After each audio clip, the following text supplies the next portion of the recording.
We are off.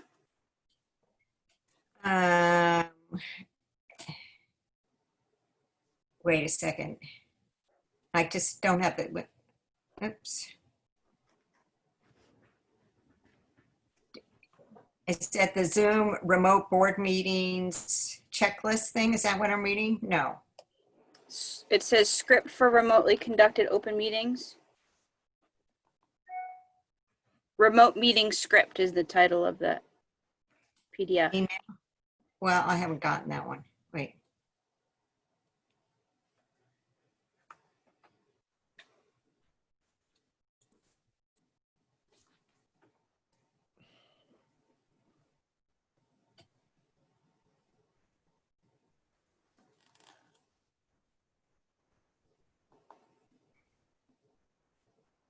I'm sorry, Holly, I don't see where it is. I've got the PDF, the Zoom Guild meeting thing, and the remote meet boards. Remote meeting script I sent. Well, it hasn't come through yet. Okay.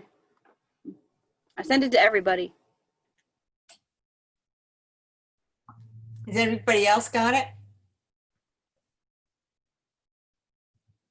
It didn't go through? I have to bring up my email. I don't have it up.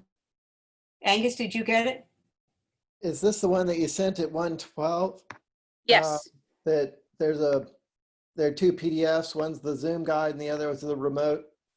Yes, it's the remote meeting script. Yeah, I got it. Oh, okay. All right. I got it. All right. So I just read this. As a preliminary matter, this is Lucy Dillon, and permit me to confirm that all members and persons anticipated on the agenda are present and can hear me. Yes, yes. Members, when I call your name, please respond in the affirmative. Jason? Aye. Angus? Here. Holly? Present. Linda Williams? Good morning. I can hear you. Or good afternoon. This open meeting of July 6th is being conducted remotely, consistent with Governor Baker's executive order of March 12, 2020, due to the current state of emergency in the Commonwealth due to the outbreak of the COVID-19 virus. In order to mitigate the transmission of the COVID-19 virus, we have been advised and directed by the Commonwealth to suspend public gatherings. And as such, the governor's order suspends the requirements of the open meeting law to have all meetings in in a publicly accessible physical location. Further, all members of public bodies are allowed and encouraged to participate remotely. The order, which you can find posted with agenda materials for this meeting, allows public bodies to meet entirely remotely, so long as reasonable public access is afforded so that the public can follow along with the deliberations of the meeting.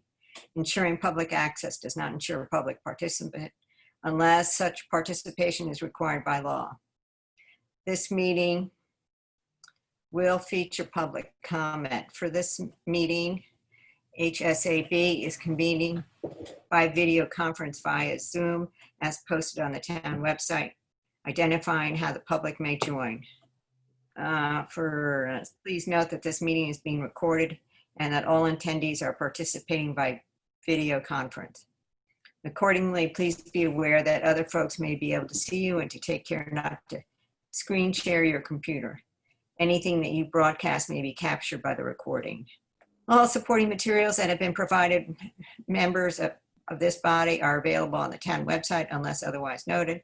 The public is encouraged to follow along using the posted agenda unless the chair notes otherwise. We are now turning to the first agenda item on the agenda. Before we do, permit me to cover some ground rules for the effective and clear conduct of our business and to ensure accurate meeting minutes. The chair will introduce each speaker on the agenda. After they conclude their remarks, the chair will go down the line of members, inviting each by name to provide any comment, questions, or motions. Please hold until your name is called. Further, please remember to mute your phone or computer when you are not speaking. Please remember to speak clearly in a way that helps generate accurate minutes. Oh, how much longer? For any response, please wait until the chair yields the floor to you and state your name before speaking. If members wish to engage in a conversation with other members, please do so with the chair, taking care to identify yourself. After members have spoken, the chair will afford public comment to those members of the public that have joined the meeting via Zoom. Members of the public who wish to speak must state their names and be acknowledged by and speak through the chair. And finally, each vote taken in this meeting will be conducted by roll call vote. That's it. There you go. Okay, and now get to the agenda.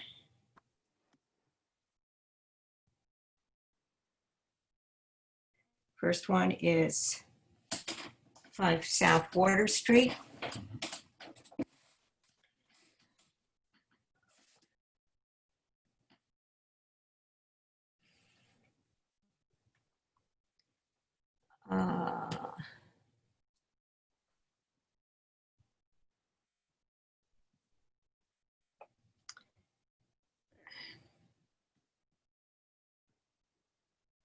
So this is an older application from February.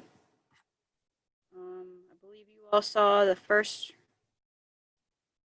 Sorry, so no way to change that. Does this ring a bell with the board? This is the old Hardee's, or was the Hardee's? I don't believe I've seen this application before. I mean, before this meeting. I don't think so either. I Okay. have. Holly, do you have any comments? Yeah, so this is, of course, is that 6-unit commercial building that was originally a Hardee's hardware store. It was built around 1940s originally. They're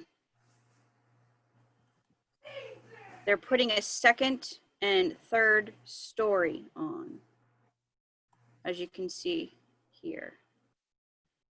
So of course, here's the original where it is right now, and then this is the proposed. So it's pretty intense compared to the existing structure.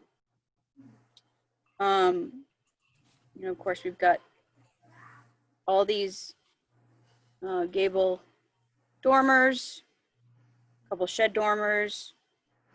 The ridge seems very long. I'm not too sure what that dimension is. And of course, you got the proposed roof walk. I'll just go through.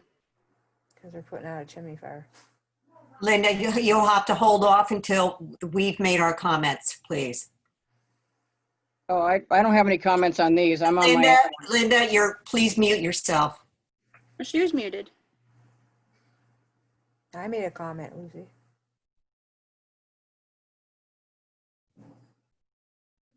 Okay, Holly? Yep.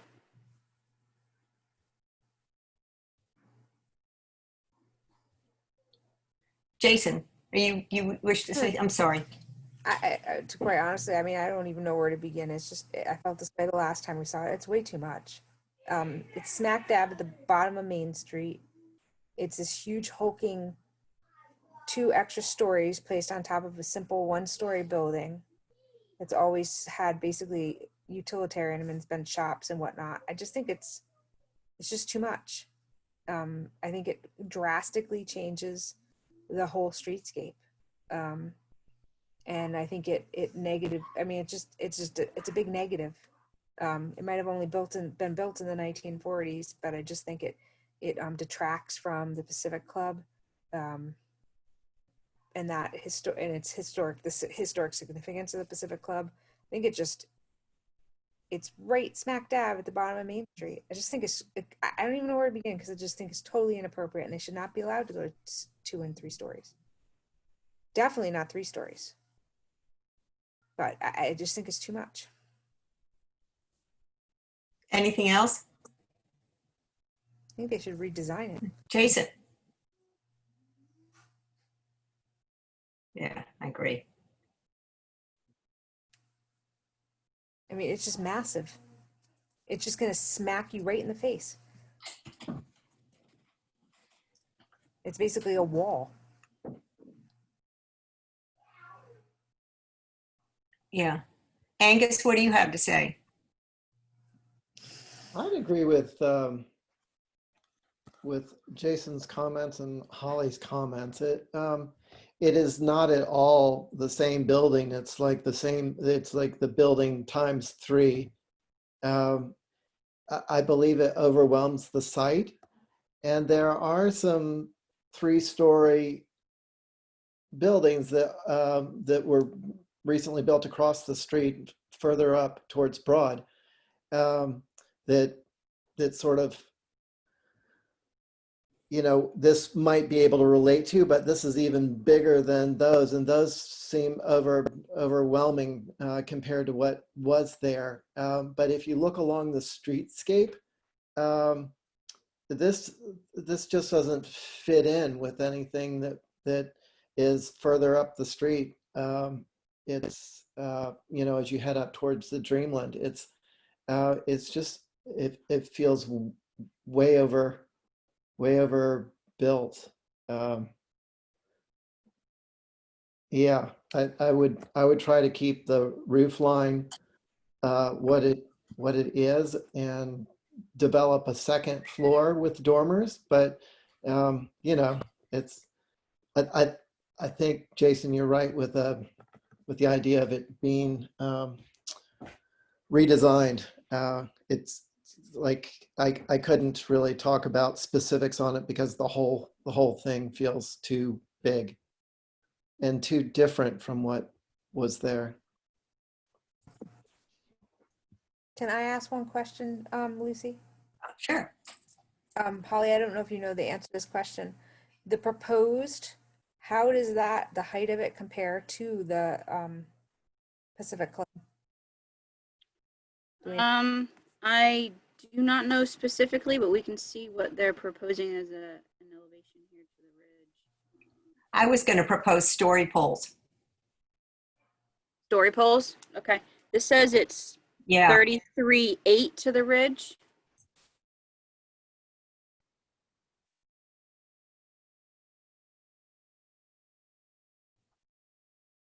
Definitely have this on the view. Is zoning 30 feet? No, this is 40. Oh, okay. CDT. Commercial downtown.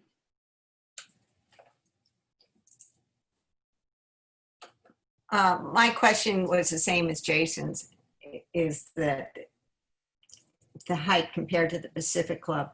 And that's why I thought that story poles should be used. I mean, I know that they're usually not used downtown, but I think in this instance, because of the specific club, and it's such an iconic view down Main Street, that I think in this case, they're warranted. I also don't like balconies or decks overlooking the Main Street or that whole South Water area. I don't think people should be looking down onto the street. I think it's I agree. inappropriate. It's like Bourbon Street. Yeah. Also, I didn't notice it. Maybe I missed it, but I didn't see a plot plan. And it's my usual thing is that AC units and all that stuff going to go. Not sure. Let's see what they got for a site plan.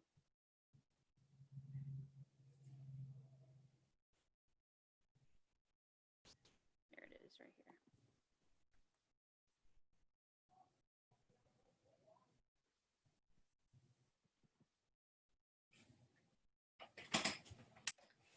here. Okay, there we go. So, thank you, Holly. You're welcome.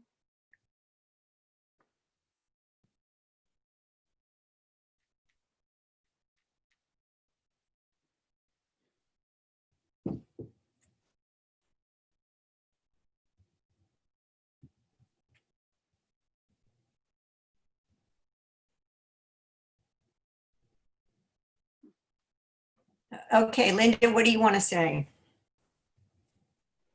To be clear, that was not me at the beginning of the meeting. That was a comment made by Jason. I was still on mute. Okay, all right. I'm sorry. My apologies. Just one thing, I agree with everything you said. Having grown up with that building when it was the AMP back in the day. A building of similar stature, which I think the HCC did a good job on adding a third floor, is where Vineyard Vines is now. They have 2 full apartments up on that second floor, and I believe they added some dormers to it, and it still maintained its really low sort of, warehouse type of profile. I think it was built roughly around the same time. I think it was a garage of some sort. So I think they may want to go take a look at that building if they want a second floor program, but I agree with you entirely because I worked on the Dreamland and the one that you're referring to, which is the t-shirt shop. And it was tough getting that t-shirt shop with the third floor with those dormers. So that's pretty much my comment.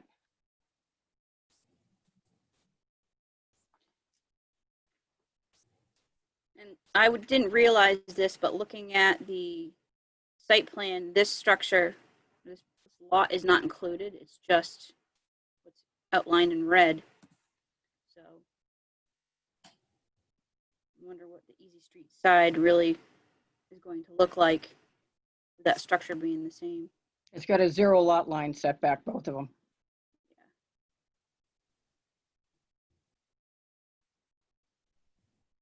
If there's one thing I do like about this is that the north elevation, there's some articulation of shapes. Right now, it's just a wall with a piece of rake board tacked to the 2-story wall. So I like the articulation of the 1.5-story gable towards the right in that north elevation. But then where the 2 doors and 2 windows and balcony are, I don't think there should be a balcony over the street. And I don't think there should be 2 stories there. But I do like that it's broken up a little bit along that face, and any sort of reiteration of this design, I would like to see that carried through.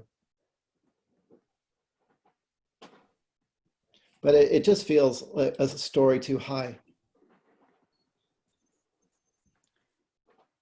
So here's that property. Okay, here's Brooke. So what's it? Here's this right here is that 1.5 story that's existing that's not included with the proposed changes, to give you some context there. Oh, Matt's in too.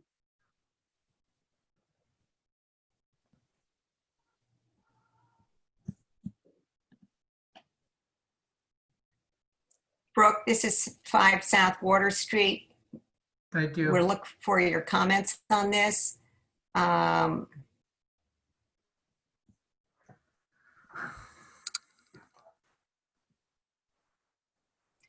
recommendations was story poles.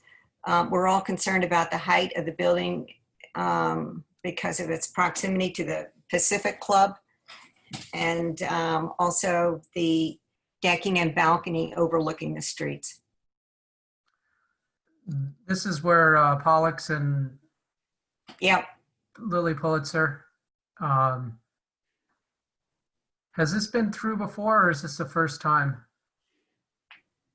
This is the second. Oh, it's the second run? Okay, I haven't seen this before. I don't remember it either. And this was before COVID, so I'm not quite sure. How about the rest of the HSAB? Has anybody else seen this? No. This No? is the first time I'm Yes, I looking. have. So I would imagine that Mickey, and maybe it was when Michael was still here. You're correct on that, Jason. So Jason, you saw it?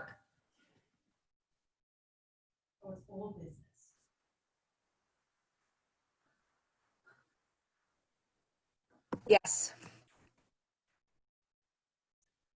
And not much changed. Okay. Well, so then we're just looking at the revisions. Actually, can I chime in? It's Matt. Sure. How are you? Sorry, Linda just called me. I didn't know that this was being reviewed, but just to add some background, yeah, we had been reviewed, I think, once, maybe twice. I think the board wanted to go look at it, and where they had left it was they actually asked me to make a 3-dimensional model, which, if you hold on 1 sec.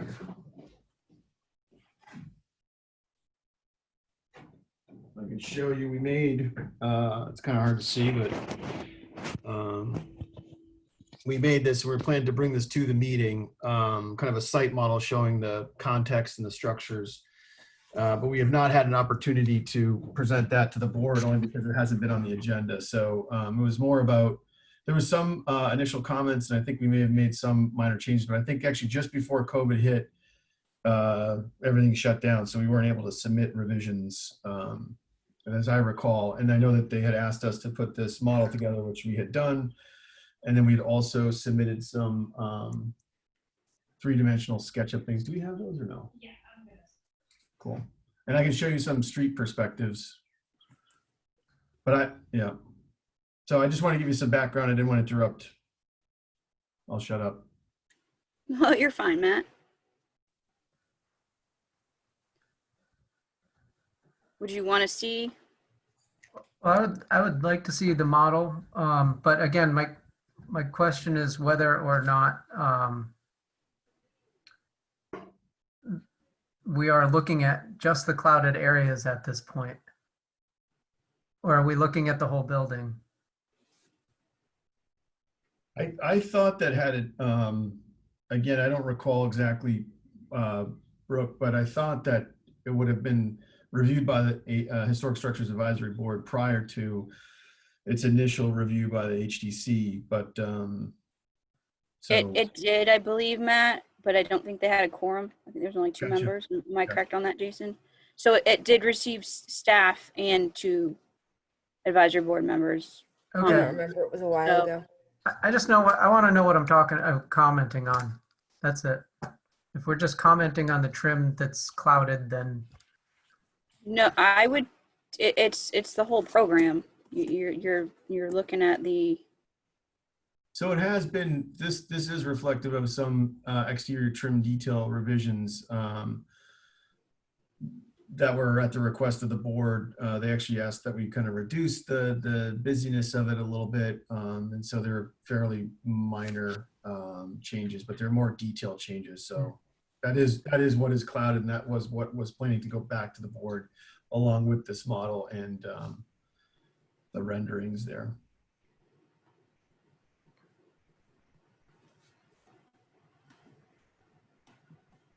Matt, do you want to speak to the scale Anybody else? of the whole structure? It's quite a departure from what's there now.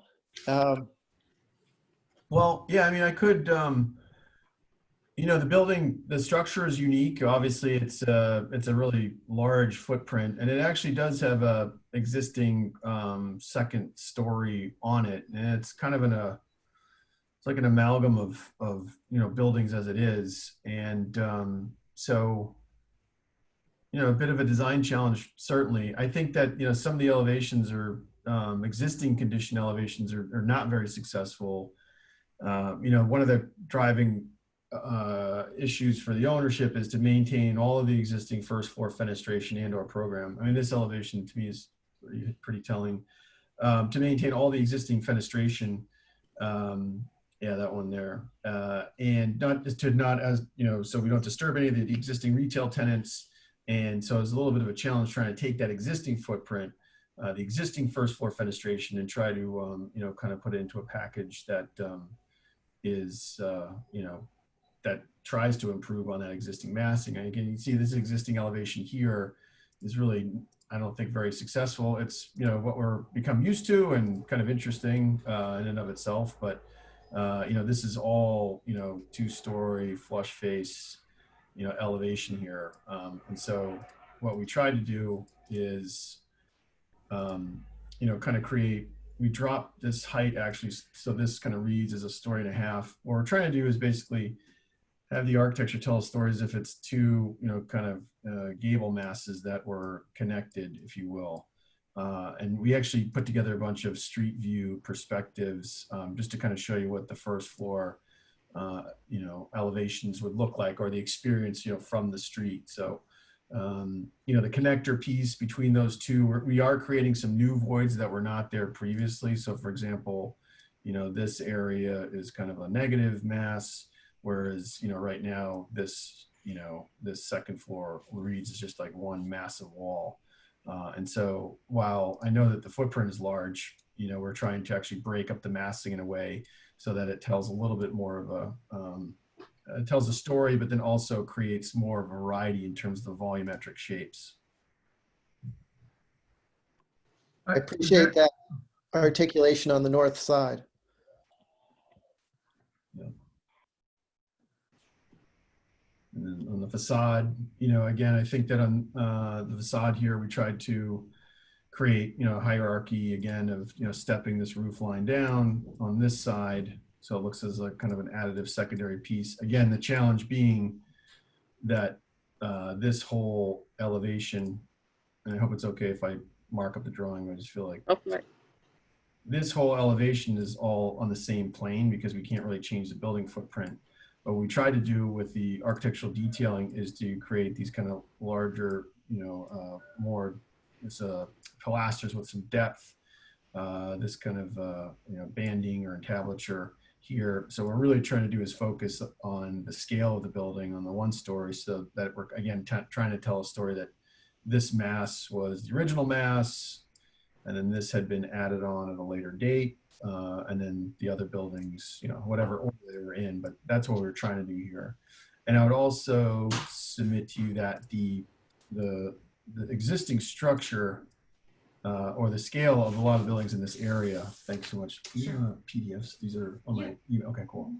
The scale is, you'll find the same, you know, arrangement of scale, like full 2-story, 3rd floor gable dormers. We did take tons of photographs of the neighborhood. And so in terms of scale, this massing schematic, I think, is in keeping with, you know, the other buildings on the street.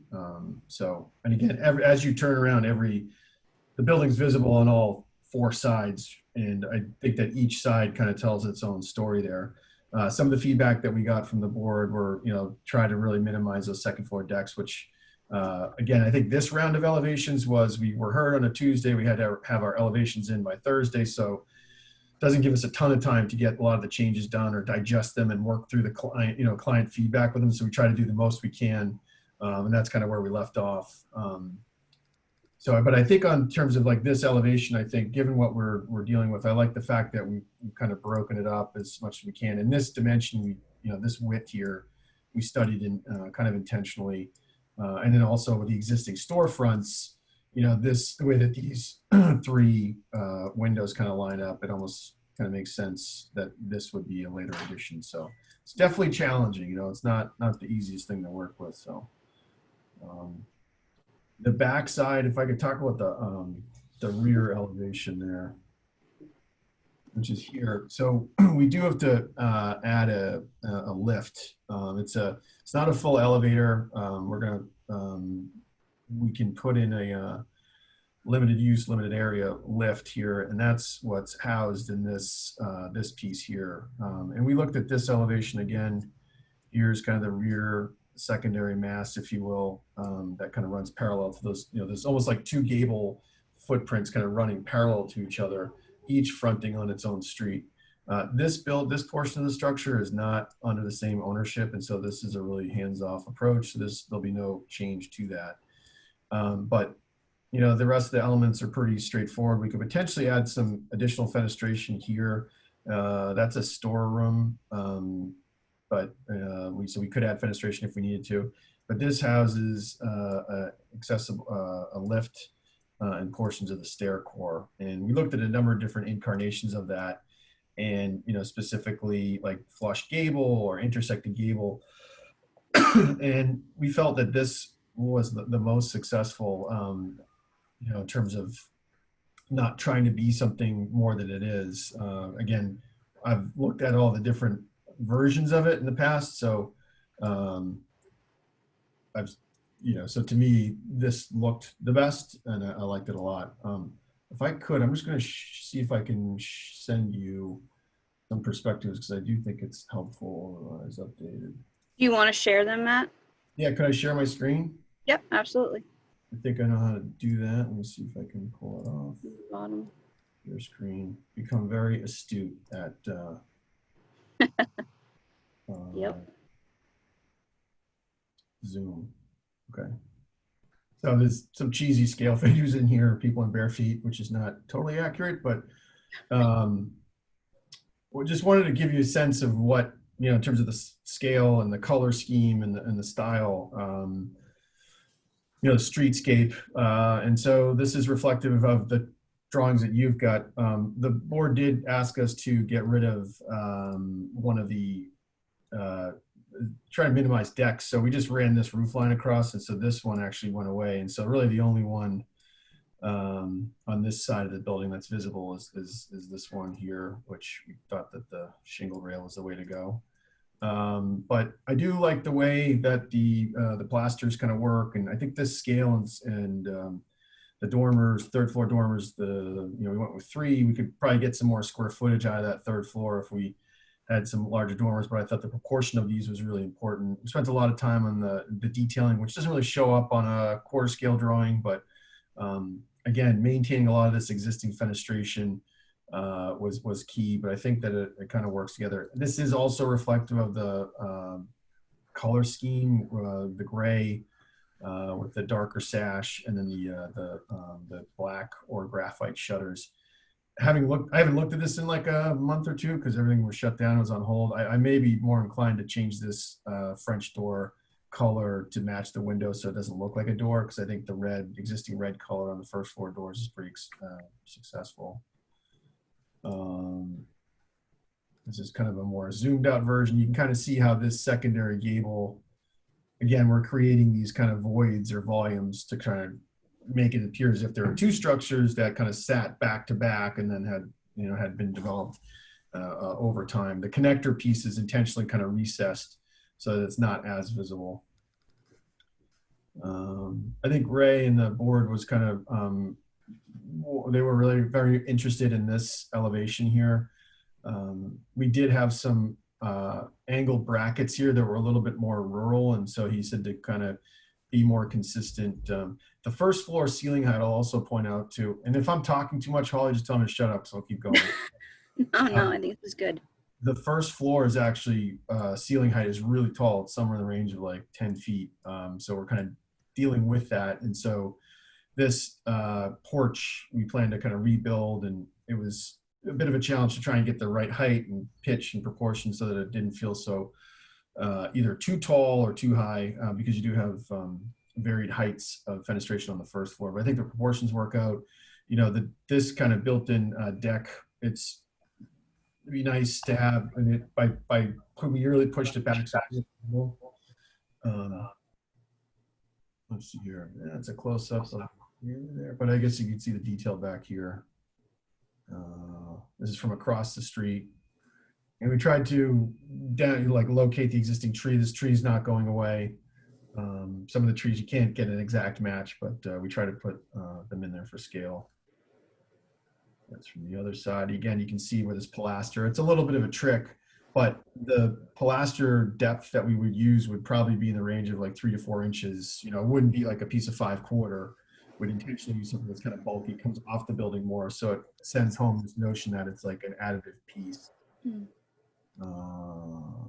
Let's see. Sorry, give me 1 second. Again, further back, this is the Nautilus is down the street here. I think this elevation looks a lot better because I'm expressing this as one element, and we're running the corner board. Again, this and this are flush. So it's a little bit of a fake, but I like the fact that, again, you've got this negative mass here where you don't now. I like that. Matt, one of their comments was the elevation of the proposal next to the Pacific Club. I know Yep. the Pacific Club is fairly tall, and this Yeah. is what, 38.8 You can see to the that. ridge? 33.8 to the ridge, sorry. We modeled, well, the reason we did these renderings, and by the way, the HDC has not seen these renderings because we did them just before everything went away, but It's fine. as part of making this three-dimensional model, these are really cool. They're 3D printed, and we cool. modeled the block, if you will. We had to model the block before we could print them. And so I'm like, well, we have all the material. Let's just kind of get a couple street shots, which I think these are more convincing, or more, they're helpful for me anyways. But so to my point is that all the surrounding buildings, to the extent that was possible, should be pretty accurate in terms of scale and size. Yeah, and that's the Pacific Club there. All right, so let me just run through the rest of these and then I'll stop talking. Again, it's current vintage here. We're not touching that. You know, I know that I mentioned this kind of third floor dorm where the residence is, so we're trying to catch some outdoor living space if we can. It's a little bit further back. And that's a good shot of the varied gables. This is the kind of side looking club car is right to your left. And, you know, again, we could, and there's no reason why we couldn't add fenestration here if we needed to. But again, it's a storage room, so we didn't. Let's keep going. Matt, that area that you were just talking about, is that a high part of the first floor, or? Let me just see here. So it is this, I'm sorry, it is. So this is the second floor. This is the second floor level. So this is this, yeah, you're right. It is the second floor. So we could add some, you really couldn't actually. That's why we don't have it. Sorry. Thanks, Angus. It just looks like so much wall space here, but this is the second floor here. So the finished floor elevation is probably somewhere around here. And so the only place we really could add windows if we wanted to, which might be awkward, would be like up here or here. So that's why we didn't do it. Sorry, I don't want this in a little bit. Let me keep going.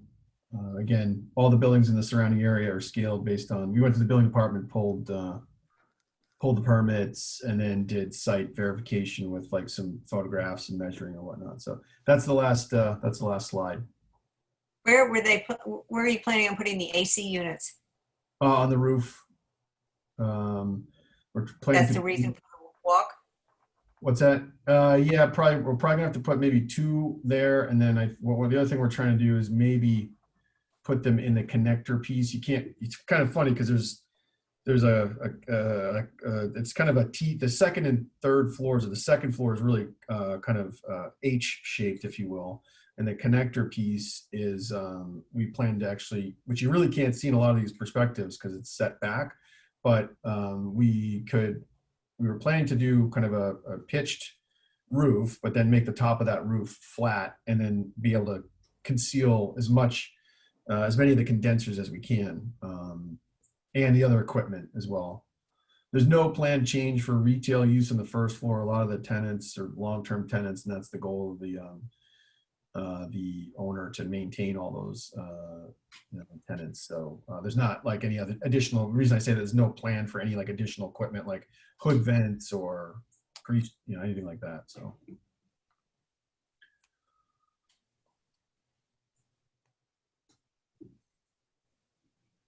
that's. Anybody have any comments? I do. I have questions. Good, go ahead, please. All right, on the second floor of windows facing was that Water Street? Yep. Yeah. What size are those windows? I mean, they look like they're drawn to scale, but like if we went back to the Roberts house, I remember like seeing those drawings, but the windows that are there they're pretty narrow relative to the amount of clapboard field in those elevations. And this building, to me, it seems to it seems to require that shingled area be occupied, On the Right. second floor. yeah, by window, so the windows just don't get lost up there. Yeah, and that's one of the reasons we put the shutters on there to kind of fill up that proportional wall space. Right. I tried to go with a 5-bay, bay, basically 5 and the 3 dormers above. The odd numbers tend to like work better. Yeah. So But is it like a 3050 window, something like that, or is it?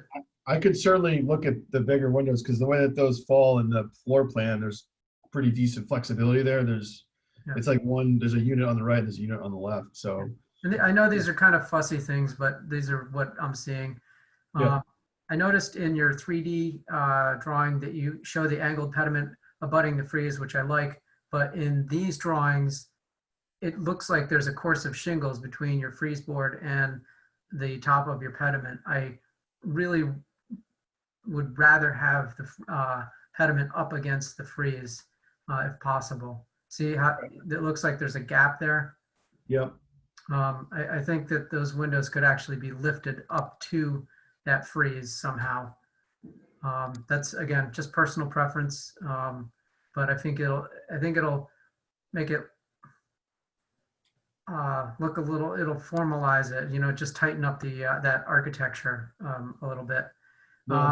And so I also am wondering about elevation, whatever it is, 8.4 right now. What are we up to? 8.10? Where is it? I mean, do you have flood concerns there?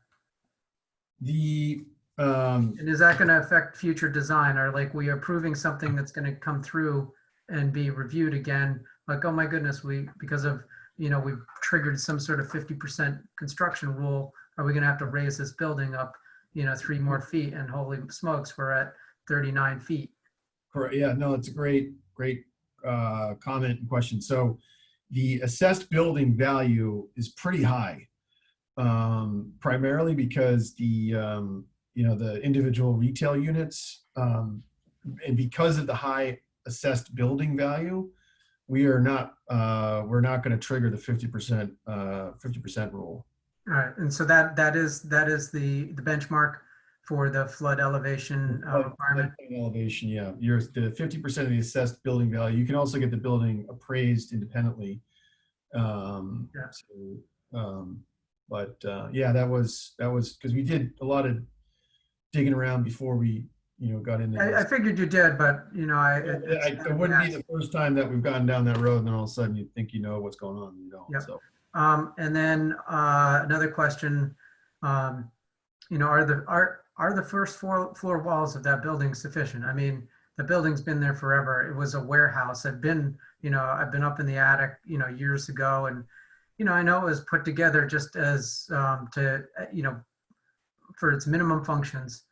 Pretty ramshackle. Yeah, so we've there was a renovation that was done, I think, in the late 90s where they added a lot of steel on the first floor, and a lot of the headers along this elevation. The Tommy Arena actually did the work, and so there's some construction documents from the permit drawings that were submitted around that time that indicate what work they had done.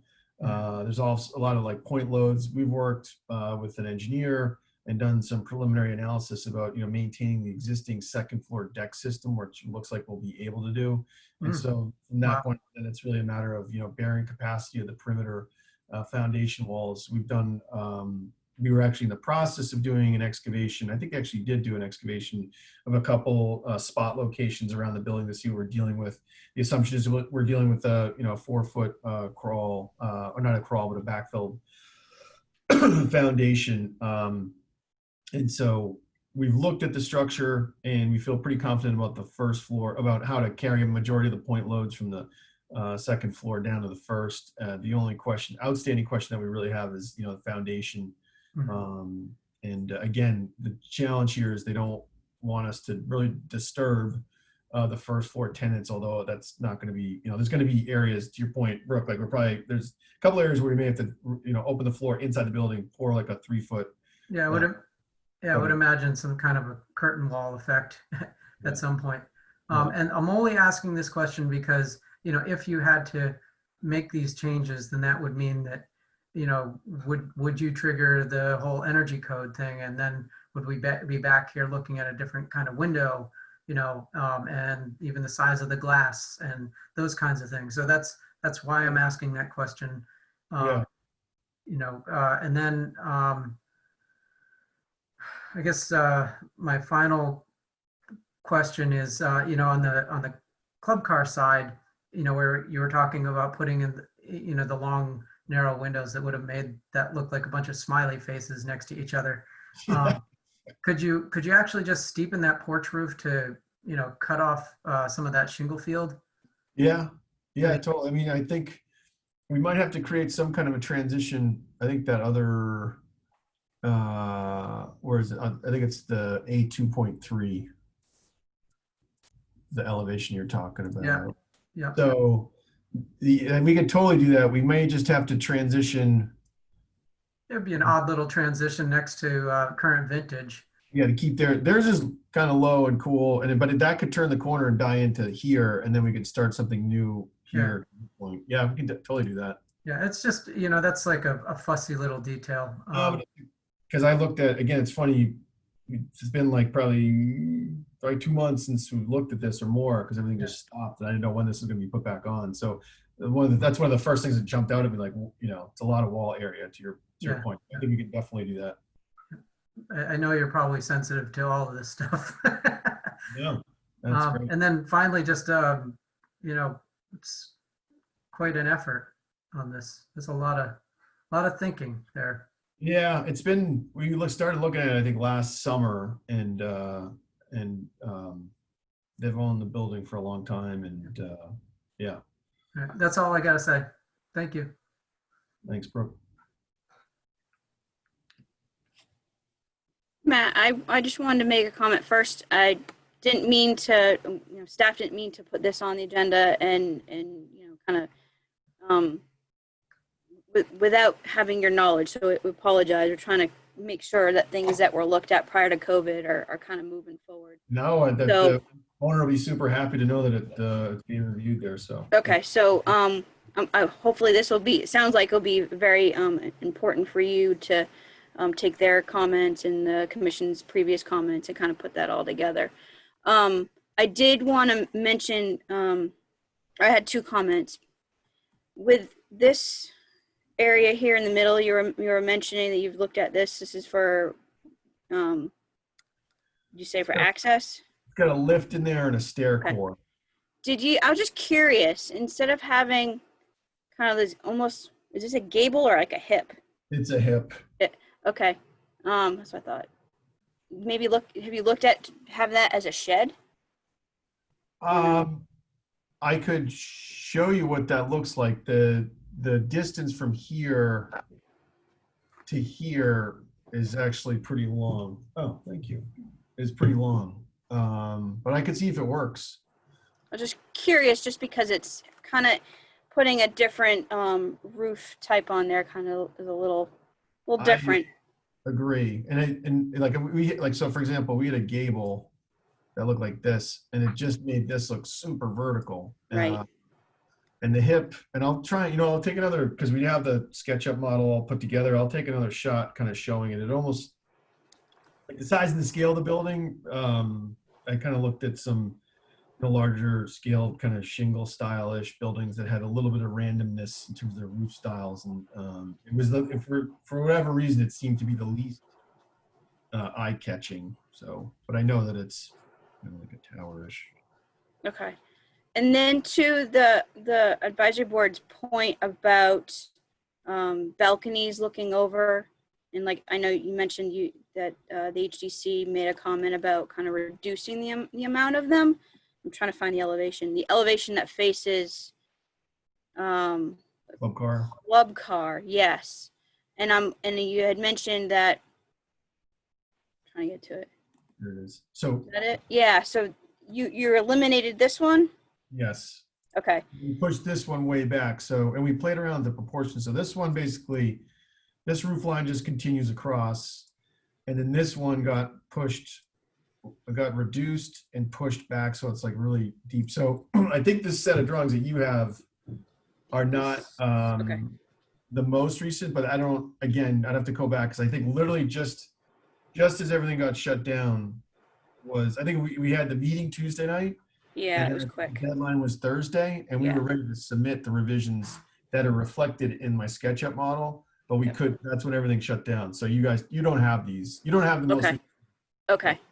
And we're trying to, and I know both the advisory boards are receptive to having our meetings once a week. So we're trying to help kind of get things, because I know having every 2 weeks wasn't helpful for a lot of people. So this kind of format seems to allow us to do that, and hopefully it will help move things forward. I'm just curious if chime in here, board members, but if there was a way to eliminate the visibility of having these balconies looking over from the public's perspective, because that kind of, gives that impression of it's more of a private, almost, I think Jason, you mentioned a comment about how it kind of gives you like Bourbon Street, New Orleans. That's what they said. Marty.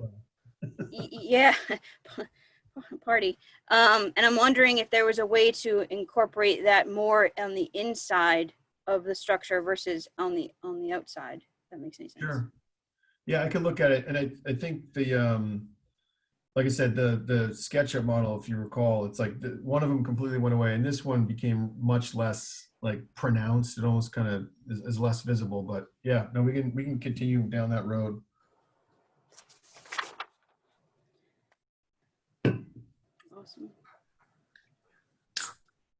Can I see that SketchUp model again? Is that possible? Sure, of course. Yep. There you go.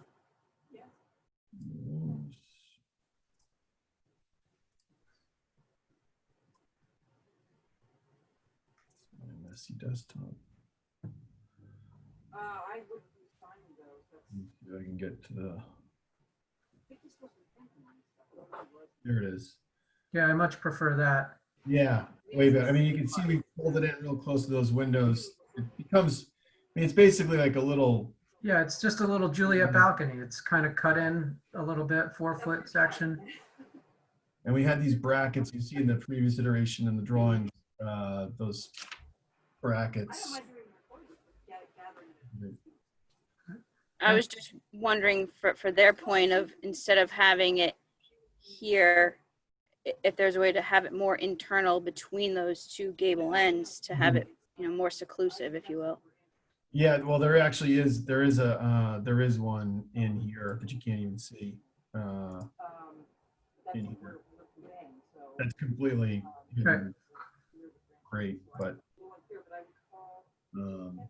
Could it be accessed by both of them, or are you just trying to keep it separate? well, the building's kind of split down the middle this way, so this is kind of on this is one unit on this side and the other unit on the other side. The other unit's smaller. So someone gets the big patio and someone gets the little balcony? Yeah. I just don't like the balconies overlooking the streets. I mean, on the ocean side would be one thing, but The board said the same thing, so. Yeah, I Yeah. kind of agree. I So think that's going to start a really bad trend. Yep.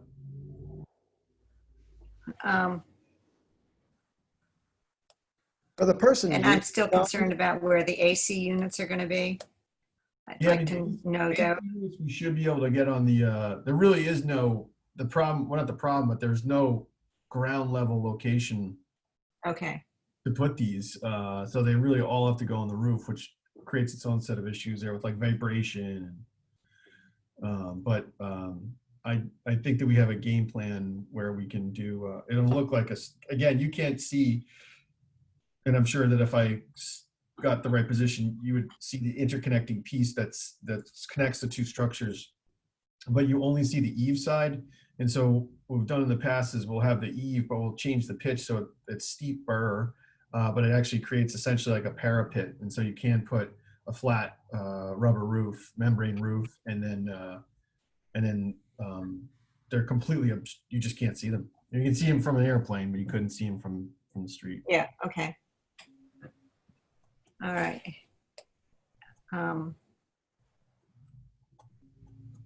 Also, the meter boxes on Cambridge Street as is now, are they going to be buried somewhere or boxed in? You know, honestly, I haven't gotten that far. But I'm sure when we get, well, honestly, I mean, that's something that tends to, you know, in the review process, it's usually something that gets lost. So I don't I have. know, that's why I'm bringing it up. Yeah, no, it's a great point, and it's always like, well, they're gonna go where they're gonna go, and but No, they're going to go where they should go, I think. yeah. So we can look at. I'll have to see what we have. I mean, that's one of my things is I just hate when, you know, property owners inflict their equipment on the public. Yeah. And there's some, and I'm just being like very honest and candid with you, like not enough thought is given to those items, and I'm guilty of it as anybody. So I haven't thought about it, and I'll kind of think about, they do have to be shot with the, you know, the electric company's going to be able to read them. But I'll make a note of it and hopefully come up with some game I plan. believe they can go around the backside of buildings. My house is that way. Yeah. Um, Yeah, I'll find out. Or usually we'll kind of consult. And I'm still concerned about the height of this building in relationship to the Pacific Club. I just didn't envision an uproar in this town if there's a screw up. Yeah, no, I hear you. I mean, I mean, Holly, are story poles allowed downtown? I don't see, we could See attach why them. not? Yeah. Yeah, I mean, we could attach them to the building, like a 2x4, you know, just screw it into the building. It probably wouldn't look that great, but for your purposes, you know, I don't think there's any reason why code-wise we couldn't do it, or, so we just attach them to the building would be my suggestion. I mean, we may not be able to get them everywhere you would like them to be, but I could coordinate with the staff or Holly to find out where we can get them.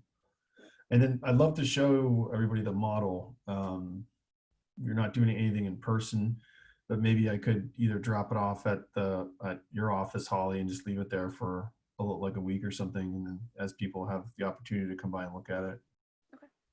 That's fine. Not Can- perfect. Can you video it and send it around? Yeah, sure. Yeah, I mean, there's some parts of it that are not, like the porches kind of read as like quasi-solid, so it's a little, it's not 100% perfect, but I think that the scale, its primary purpose was to demonstrate scale of the surrounding buildings and the scale of this proposed building. And I think it demonstrates it pretty well in terms of, you know, the surrounding buildings, the scale, the height, and where this plays out. So I can try to take some additional photographs, maybe some video, and then, like I said, I'm happy to leave it downtown. It was slightly anticlimactic because we had it like ready to go for the next HTC meeting, and then the world shut down. So Well, I'd love to see it. I mean, if you've already done all the work, I mean, it would be great. Yeah. No, they're good. It speaks specifically to your point about the relationship of the building. I mean, the eave height, the eave line is close to a 2-story as it is, but it's not quite.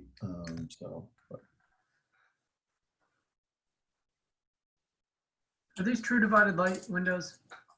Yeah, they are. And Brooke, you brought up a good, like, the energy code. Again, another thing that I'm going to have to take a deeper dive into, but our plan is to obviously use, you know, true divided light windows.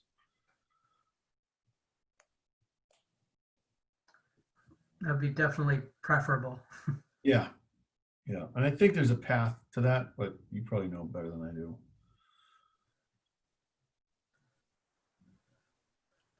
I'd just like to say that I think the 3D modeling is helpful to show the scale and how you've worked all the different pieces of it. Matt, it's that's helpful. I think what I was thinking about when I was talking about the scale of the street and the existing building is that right now it reads as one story, even though it's kind of a story and a half height eave line. But then there's nothing above those picture windows, and there's nothing above the eave line. So it feels like it's 2 stories getting added on, even though it's probably only one. So that's part of a shock factor. But I feel like as you work your way up towards the Dreamland, the things that are 2-story, and not everything is, but the things that are don't have dormers, or the dormers are set back, or it's lower and they're dormers. But this is kind of the combination of going up and the dormers and being forward. If it wouldn't compromise the second floor program, if the dormers could bump back, I think that would help mitigate the 3-story feeling that's Yeah. there.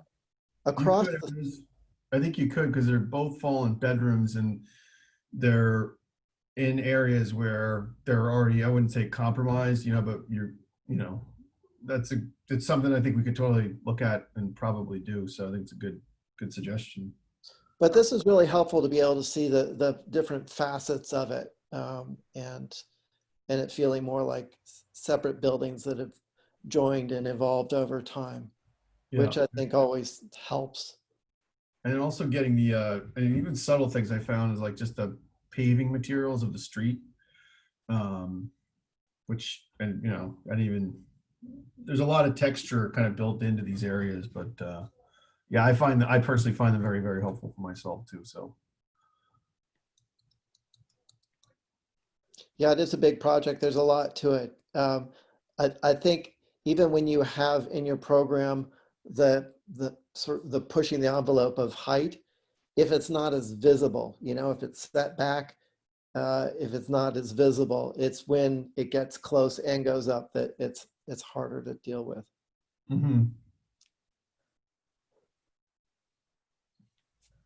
Thanks for showing up. Your comments were helpful. Yeah, super sorry. I didn't know Linda called, and I was on another call, and I just thought, because I thought the other two that were being reviewed were kind of minor, and I didn't want to gum up the works there, so I wasn't planning on attending. So, but yeah, I think it's always helpful. I really appreciate all the time that you all spend both on this and Sconset. So. Yeah, and thanks. We look forward to seeing the model. Yes. So Holly, I'll probably reach out to you about just dropping it off, and I'll figure out, I'll try the video, just make sure it doesn't come off as like some video or something weird, like, I mean, I don't know how I would take the video of it, like with my phone, but I could try that. But then I'm happy to leave it at the office there, because I do think it's helpful. I always find that, like, even these models are great, but if you can actually see it and kind of get down to eye level. Yeah. But I'll coordinate with you, Holly. That's good. Thanks, Matt. Okay. All right, I'm going to get out of here. Thank you. Thank you so much. We'll see you. Yeah. Okay, next we have Lincoln Avenue.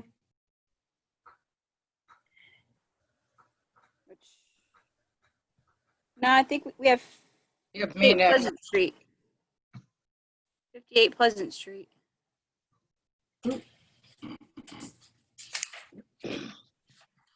Linda, is there a project that you're representing here that we can move to so you don't have to hang out for the whole thing? This one. I've got this one, and then I got the 3 on the back, on the second page of the agenda. Okay.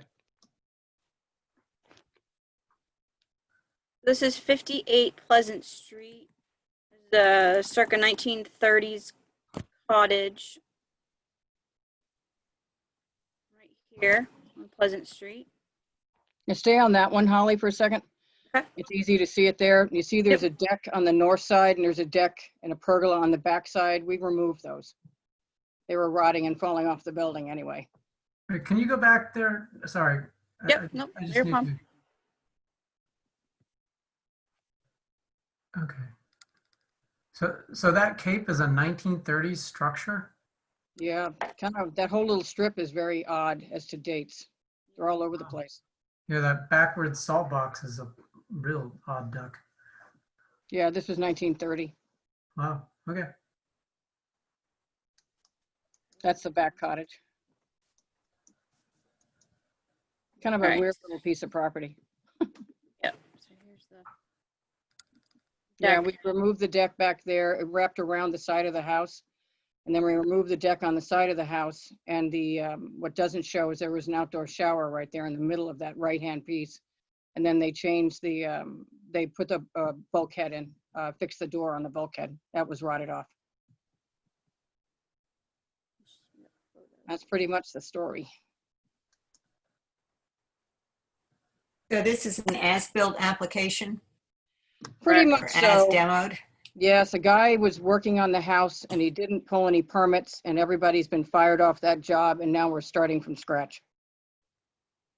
We've got a new electrician, a new plumber, a new builder, because it just went and nobody pulled any permits for anything. So now I'm back to getting roughs and everything else on it. This did come, it tried to come in as a like kind, and I pushed back from the like kind and said it needed to come. Yeah, that's when I got involved and I said, this isn't a like kind, and we made an application. So here's some photographs that Linda's provided to give you the So additions. the deck went away and the bulkhead got rebuilt? Yeah. And there was a pergola back there we took out. That was falling over. I have no concerns. I think it looks great right now. It can only go up. Nothing else? Not at this point. We did have an outdoor shower, which doesn't show on this because it already been taken off. You can see it on the left. It was on top of the deck. We'd like to put the outdoor shower back. It's on the back side of the washer and dryer, and the surround is still in the backyard, leaning up against the back cottage. Will it be a little bit smaller? Yeah, And not quite the spa event that it looks like it might be? give me a dimension, it can go. I'm happy with 4x4. We got to get a door in it, Brooke. That's plenty big for a door. How big are the people? Yeah, really. Well, if they're our size, I'm fine. That works for me. All right, can I get Get the door swing out? a 4x6 so it runs lengthwise against the wall and only 4 feet out? Yeah, that's fine. I just don't want that projection, you know. Yeah. I got it. What's the date of the house again? That's not filled in on the application. 1930. I put the GIS thing, and that's where this did come from, was 1930. And I confirmed it with our We can see the aerials on it. information. Okay. All right, I'm fine. And Where's the everybody shower else? in the south elevation? It was there before, but it was a little large, as you can see. It was on top of the deck before. Oh, there it is. So he Oh, just wait, didn't no, draw that's it. saying what? I'm They forgot that they didn't want to get rid of it entirely. It's on the back side of the same feed for the washer and dryer. So the feed is still in the wall.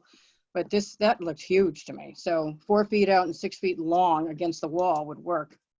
But why isn't it shown in the south elevation? Because Ethan didn't know what it was going back. Ethan did these sort of in a vacuum. Okay. Wait, well, was it an actual enclosure that big, or was it just a Yeah. wall? No, With the an walls open are still shower. back there. Walls are still back there. No, I'm talking about the outdoor shower itself. Was Yeah, it? it was an enclosure. It was, okay. So we wouldn't, if this had been drawn correctly, we wouldn't see that 9-light door. The doors, the 9-light door is at a piece that's beyond it. It's coming off the main body of the house. This is on an L that's coming off the side. So Was there it in was a that door there. clouded part on the south elevation, Linda? Yeah, the door was there and the door's been removed. So that's all part of this as well. Again, I don't mind any of this. I just want to make sure that we're approving. Yeah, the door's gone. The door's gone, so you don't have to look into the shower because now the washer and dryer are on the back side of that where that door was.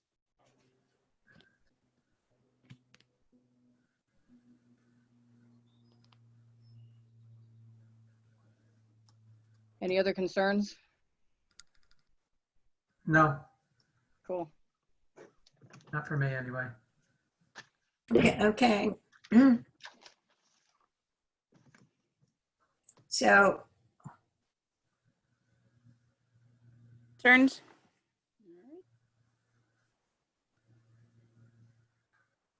Go to the next one.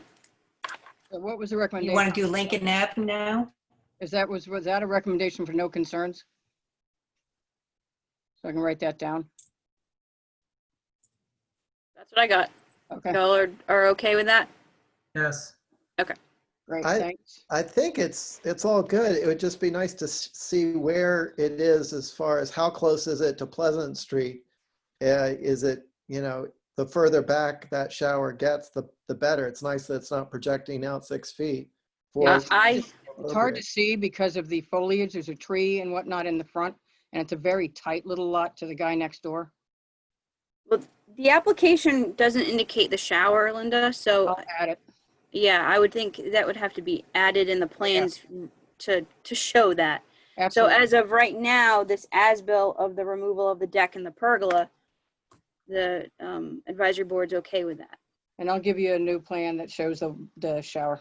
Yeah, maybe it could be a consent with conditions that, the shower be stepped away from that south-facing L, Yep. 4 feet, like if that works for Angus.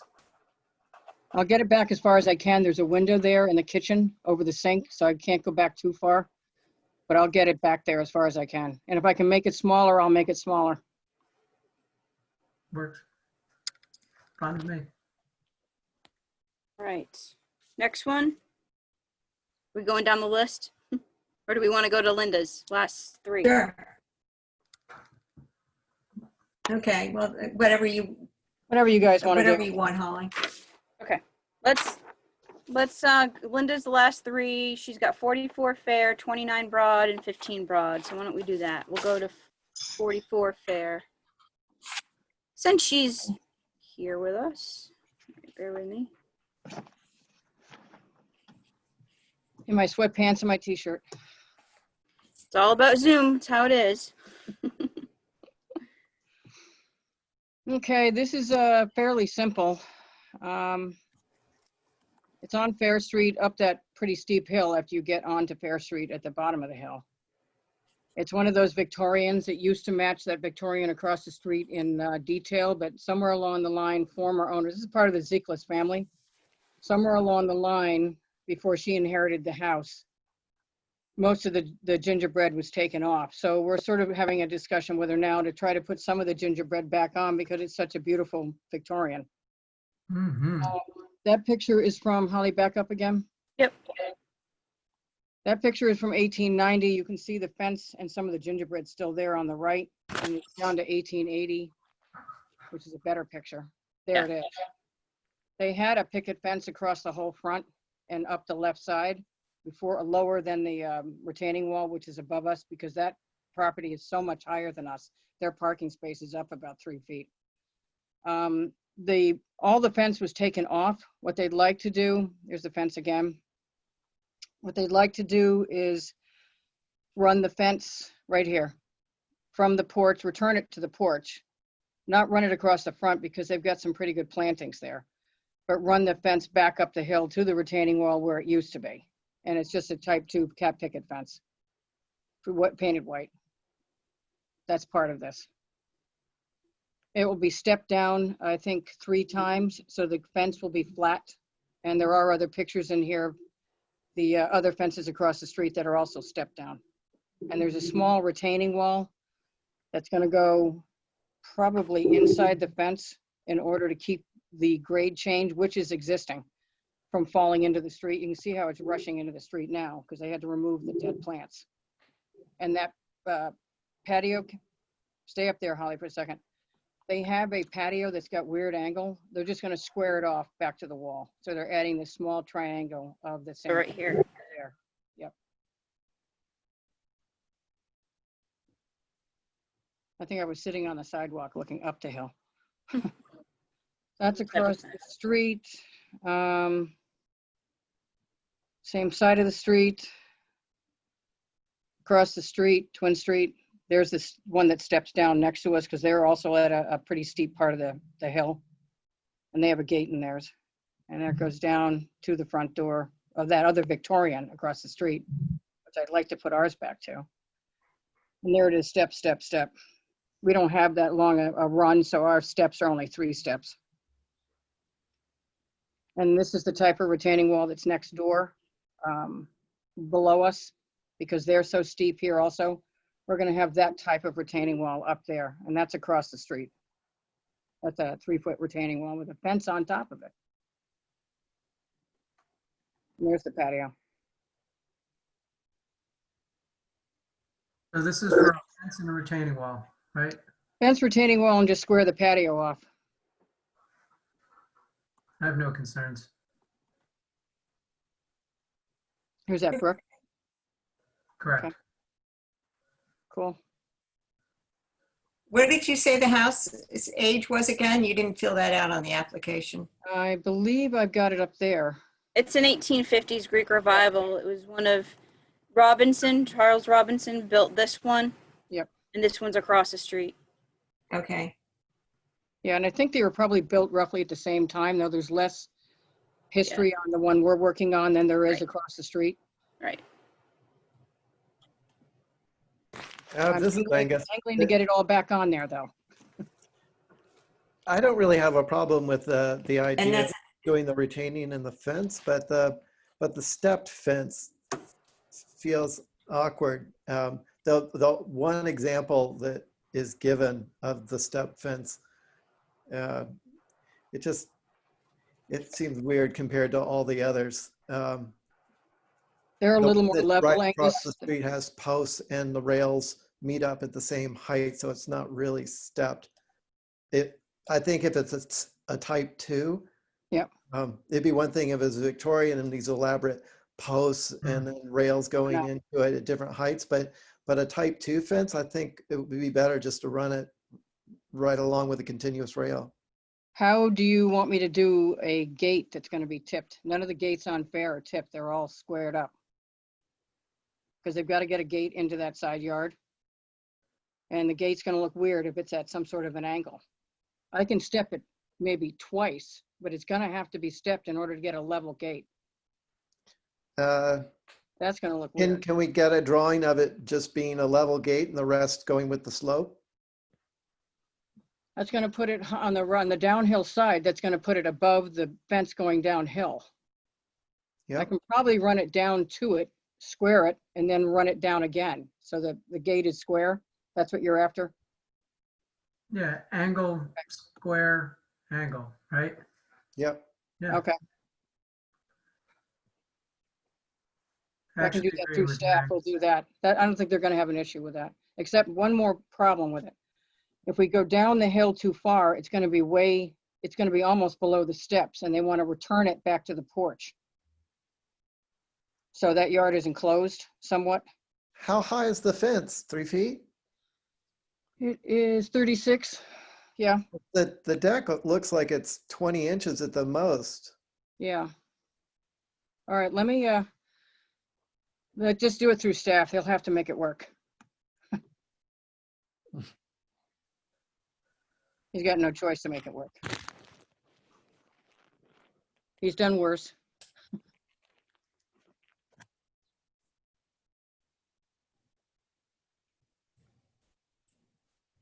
And the retaining wall behind the fence?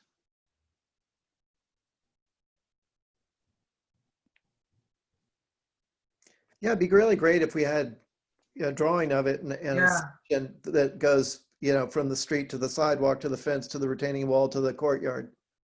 yeah, I think that's what we need. Okay. Yeah. Because there are no plans. It's unclear how it's going to work. Yeah, there are no plans in the building department, just so you know.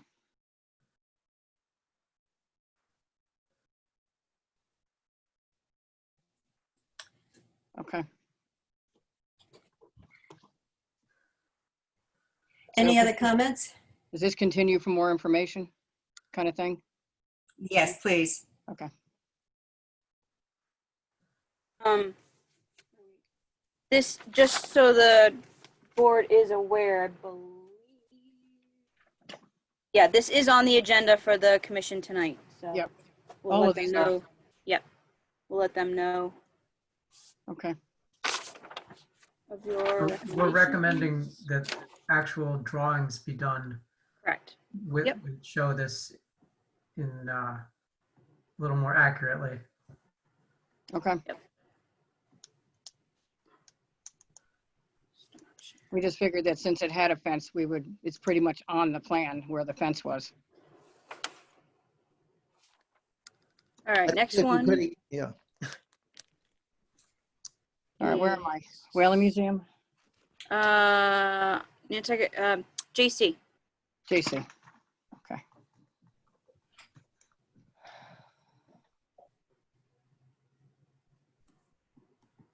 All right. Okay. They were doing, as you know, a lot of maintenance on the Jared Kaufman house. And they contracted with a builder to, you're gonna have to go down a little bit, to replace a second floor balustrade where the public is not allowed. And you can see it in the back here. This is a rubber roof. It's over a lot of the utility areas in the back, the AC units, all kinds of stuff back there. Kitchen units and stuff. And the public's not allowed there, but because of the height of it and that there are windows directly from guest rooms, as well as a fire escape further out, that they had to replace the balustrade. Now, it went in weird angles.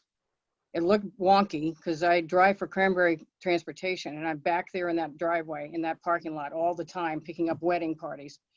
And I noticed last summer that it was in horrific shape. It was just disintegrating. If you leaned on it, you would fall over and down onto the ground. So what they contracted with somebody to do is to replace about 100 feet of railing between the little piece right there. Back up, Holly. Oh yeah, there we go. About 100 feet of railing right here. And then on the, right in between the two L's, which you can see from Center Street, but they're up in the air and the public's not allowed up there. From Ash Street, and this is the picture from Ash Street. The one below it is a picture from Center Street. And I have a picture from Broad Street where you can't see it. They had to leave this piece off because they have not finished all the gutter restoration up in here and the copper restoration in here.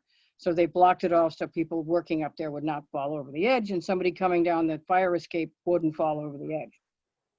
So what they ended up doing, probably for cost and the sheer length of it and the fact that you can't really see what it is that they ended up putting in a vinyl clad metal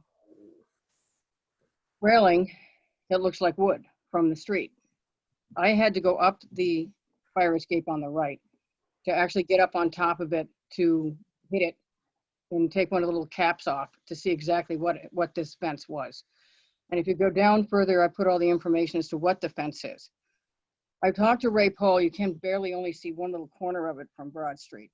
I talked to Ray Paul and he's wanted to have one of these things. There's a close-up at the HDC for a conversation because they have allowed ASICs, they've allowed other types of interesting alternative materials in certain respects. When you can't see it, you can't get up to it, and the public is not, you know, right there in your face along the street level.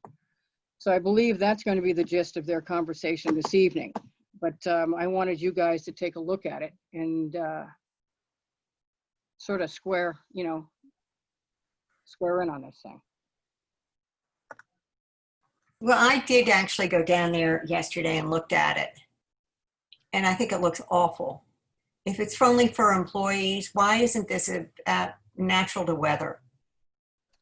Because the other one was white, so they just replaced it in white. The previous one was white. Well, What is the objection so I can get this back to NIR? it looks fake.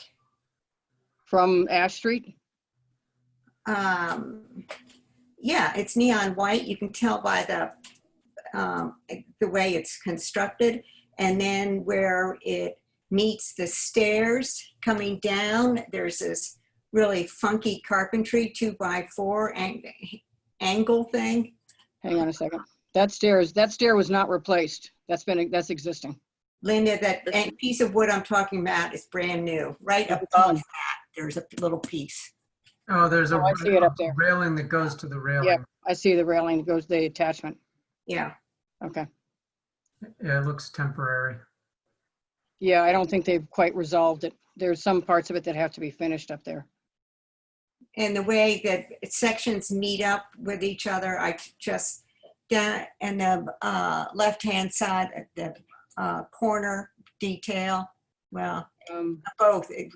Yeah, I see it. It's, I think it looks, no offense, but I think it looks awful.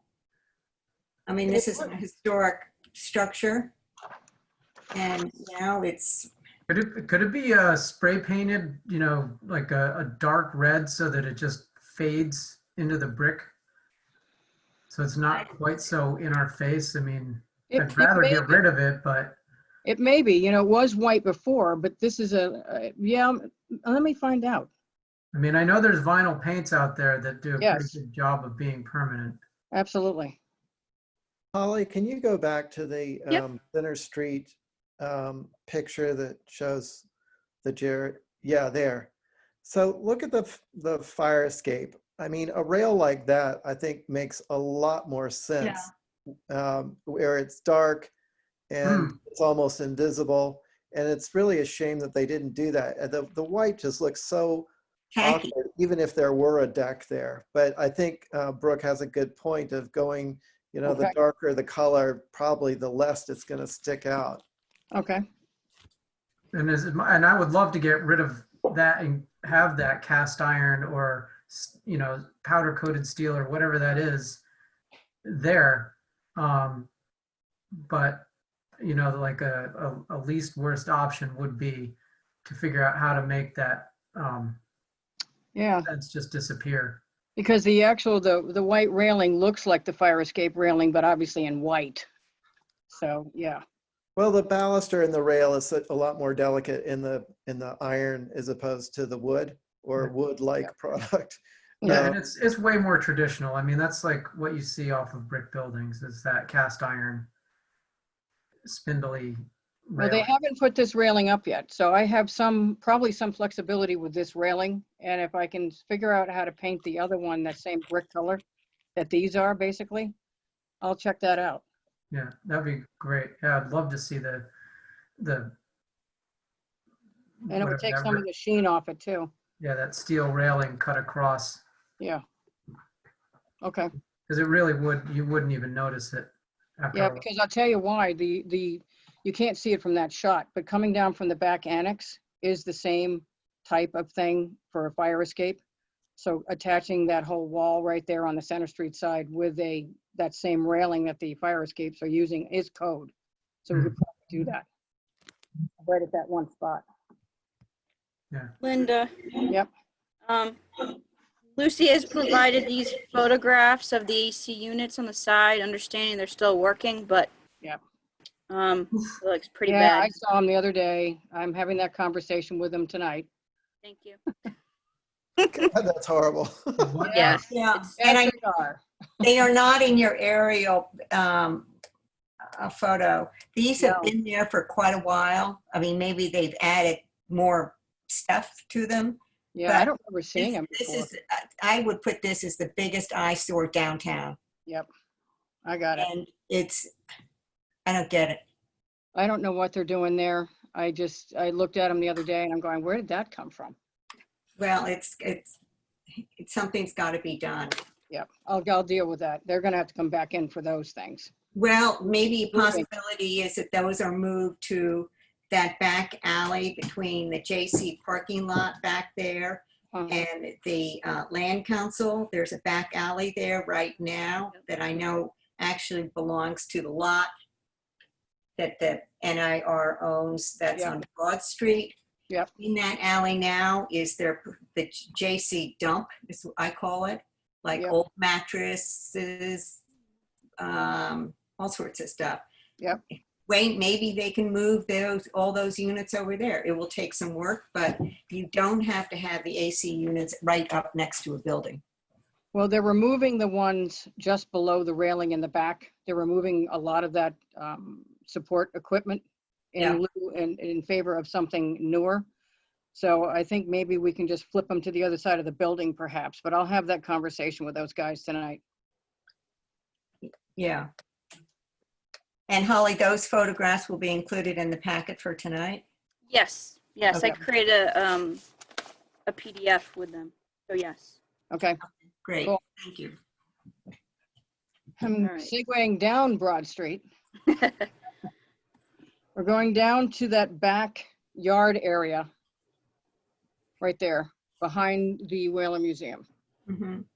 They wanted to have some outdoor space, particularly with COVID staring them in the face, and trying to figure ways of having a nice outdoor space that kids can go in and people are sitting. And I saw a bunch of people sitting in there yesterday waiting for the boat. So what they want to do is they want to close up this area in between the two additions on the building where Oran Moore is. They already have a 5-in-1 fence in between the shop and the candle factory. So they want to put a 5-in-1 fence there and a 5-in-1 fence blocking off the utility area of the Whaler Museum, so you can't see what's back there. They have their loading dock back there. They've got everything back there. And then they want to put a little edger around the trees so they can put a little sandbox in there with a little miniature lighthouse. And on the left, coming out of the back of the shop, which is now the children's area. See there, they want to put this little random little, well, you know, landscape timbers and put a sandbox in there. And then out of the back of there's a piece, that's where that fence is going. Keep going. It's going in between that gap right there to cut off that building where they have their kitchens and stuff and backyard stuff. There it is again. And then out of the back of this, originally it was planned to be 16 by 16, but they want to run it within a foot of each side of the building and out. Instead of 16 by 16, they want to go the length of the building and out to 20 or 18. I got them to go back to 18 because now in the garden, if they have children's programs, they have to be socially distant. So they have to enlarge the deck so they can get socially distant. There's the existing 5-in-1 fence in between the two buildings down here, right there. But it is a diagonal and the board prefers vertical and horizontal. So they're going to be vertical and horizontal, not the diagonal. And that stopped people from walking in between the buildings. And the back here is their loading zone and all kinds of stuff back in here. So they want to just close that off. Is there going to be a gate between the loading zone? That gate in the fence, yes, because they still have to get back here. You see, they've got the basement entrance here. You probably have seen that entrance when you're down in the lower level at the candle factory. And then this is an ancillary exit back here where they bring stuff in and out. You can see some of the other utilities back to the right. So they want to get rid of this and just put a nice 5-in-1 fence there with a gate in the middle. And will it be stepped back as far as it's shown in the photo? Yes, it's going to be in front of, probably right under the left side of the window. Gotcha. What is that under wraps? I think they're masks of some sort of, I don't know what that is. Where's that going to go? That's going away. Going away. Going away. Quietly moving on. So they'll be able to utilize this area a little bit more. They'll have benches and stuff in there for people. And will that deck be like flush natural with rubber. grade? Yeah, it'll be down on the grade, but not obviously sitting on the grade so it can rot. So I would assume it's going to be a couple of inches off the grade.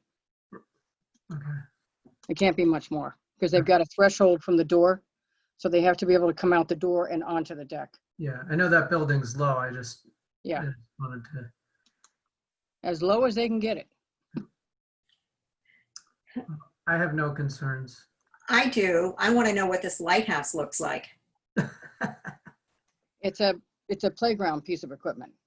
I still would like to see it. I mean, we'd like to see what water fountains look like. I mean, is that part of this all is it? application? No, because it's not within our jurisdiction apparently. But I think they have it partially built. It looks like Brant Point pretty much. Well, how tall is it? What do you tell me? Like 6 feet tall? I mean, it's not, they can't go any higher because they got a tree on top of them. And they don't want kids falling out of it. So basically the kids will go in and sit in it type of thing, not climb in it, sit in it.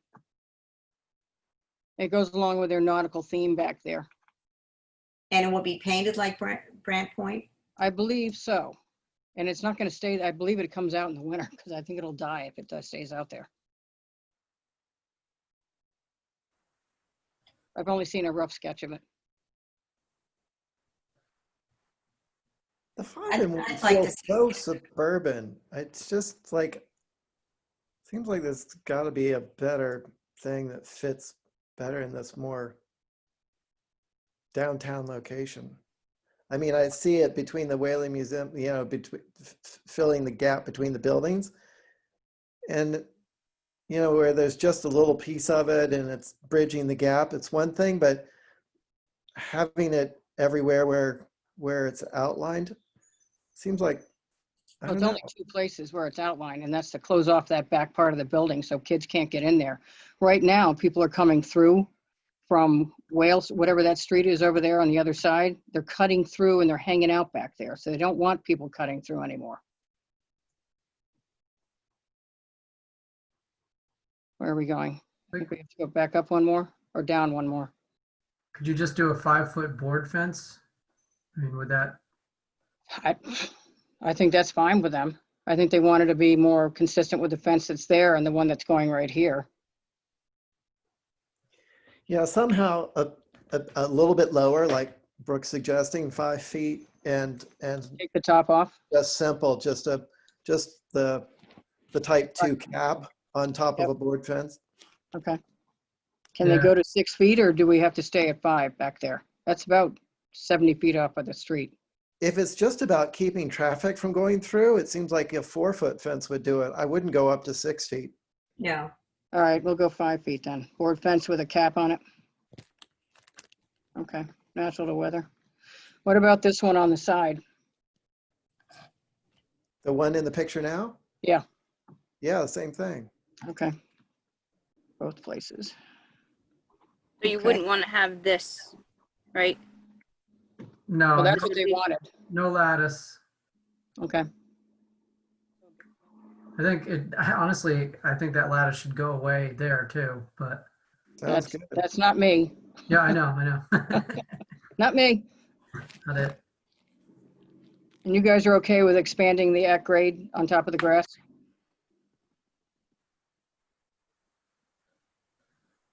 Yeah, I'm okay with it. Okay. As long as it's not sticking out too proud of that grade. I mean, if it's, you No, know, I don't want it. It can't be elevated. You'll never get the door open. yeah, if it's just a step up and maybe Yeah. if it's planted nicely with flowers and stuff, I think. Yeah, I think they just got to get all the infrastructure in and then they'll start fixing the grass. Yeah.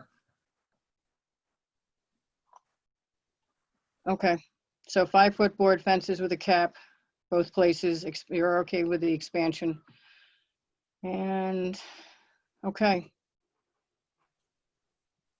I would have liked to have seen the drawings for the lighthouse. I mean, they've got to be drawings somewhere if they're building it.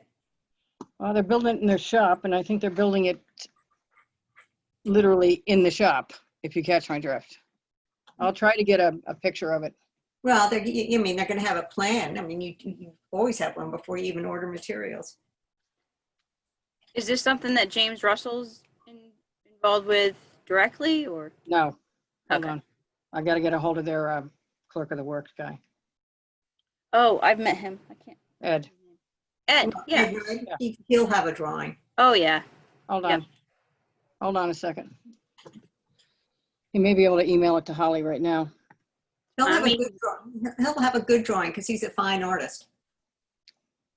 Hey, do you have a drawing, a scale drawing of the lighthouse He's got my email too. or a picture of it? Do you have a picture of it? All right, can you email it from your phone to Holly? Yeah, because I'm on the Zoom HSAB right now and they'd like to see a picture of the lighthouse. Okay, do you have, what are the dimensions of it?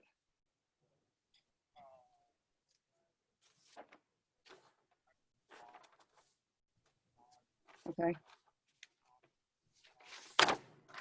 That's what I thought. Okay. All right, can you take a picture of it? Do you have Holly Backus's email? All right, I'll text it to you. And then if you can send it now, because we're on the Zoom call, we're on the Zoom meeting for it now. Okay, bye. He's actually headed out there now because they're painting it. So when he gets out to Bartlett Road, he will send Holly a picture of it while you guys are talking about Matt stuff.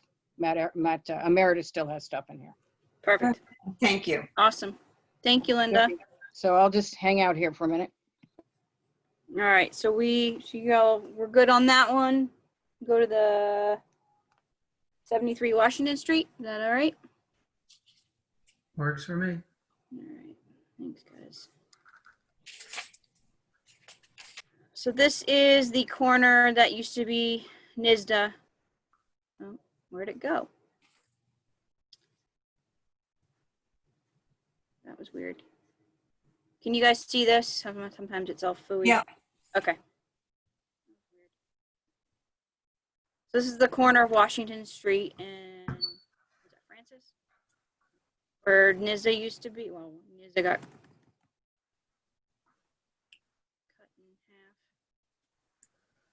So they're doing land bank is working on a park, which I believe PIN is also involved with this project from my discussions with Marty with the University of Florida. But I have not confirmed that with this plan quite yet.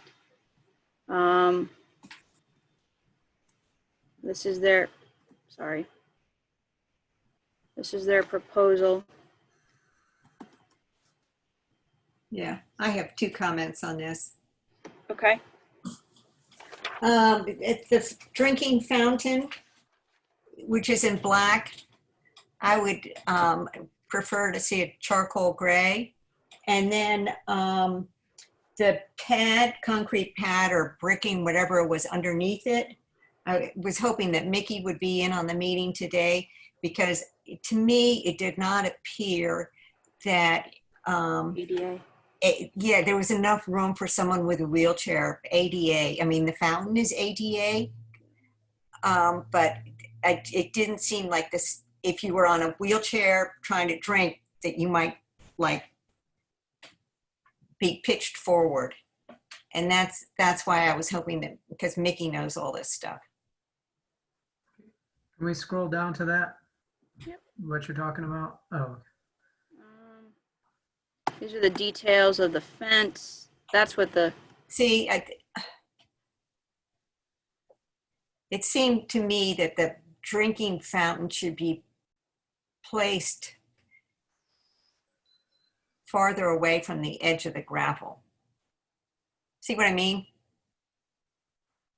yeah, it's hard to discern if that's going to be the way it's going to look like, or if this is just a regular photo of, I well, think that that's looks like just a a product retro photo. yeah, I think that's just a Where is product. where is it supposed to go? Oh, Right there. here. Yeah, they have to have 4 feet and they have to be able to, I was on the Commission on Disability. They have to have 4 feet around it and be able to get under it. Yeah. And so It that looks like sidewalk that is is. a brick walkway. Yes. Yeah, I agree about the color. I think that it looks a little bit too Boston for Nantucket, but you know, I'm not gonna really jump up and down about it. We could make it Whaler blue. Yeah, Stop that.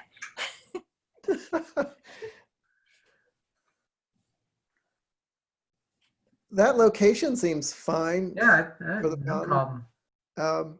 And the brick seems good. And it's all Like I said, planted.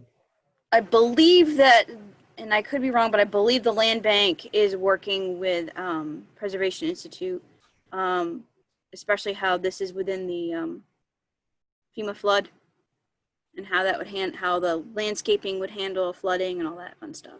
So I believe that's part of the students' project with the land bank.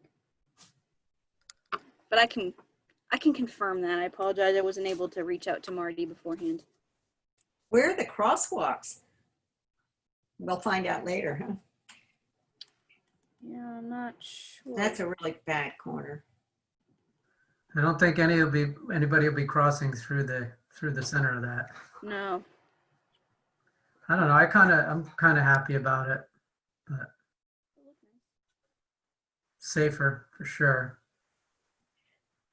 Yeah, Certainly better sightlines. It actually hooks up with the existing sidewalk. There is no sidewalk on the other side of the street to cross from Francis Street to this one. They're sort of Right. on their own here. And they hooks up with the cross over to their other little park when you get down to the intersection of Union Street and Washington.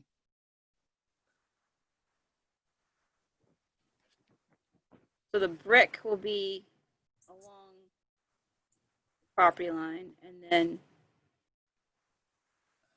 Yeah, so brick walkway by town and brick walkway to match match. the town walkway. Yeah, This is where the wooden boardwalk is going to be for NISDA, the residual NISDA cottages. I have no concerns about this right now. I have don't gone- either, but I would like it if the drinking fountain could be in a charcoal gray. I would prefer that. I'll go with that. Me too. Right. Next one we have is 24 Westchester Street. These are revisions. I believe you may have not seen this one yet. These are revisions. Yeah, I don't think you guys seen this one. This is in addition to a contemporary, I think the 90s garage.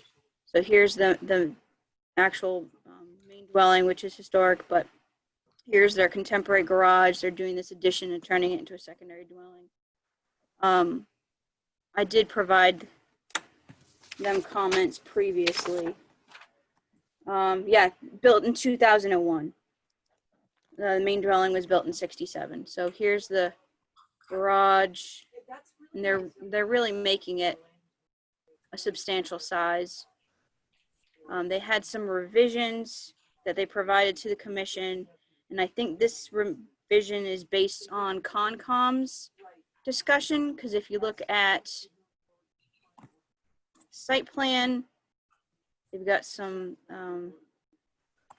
they've got some wetland boundaries here based on the fact that how close it is to Lily Pond. There-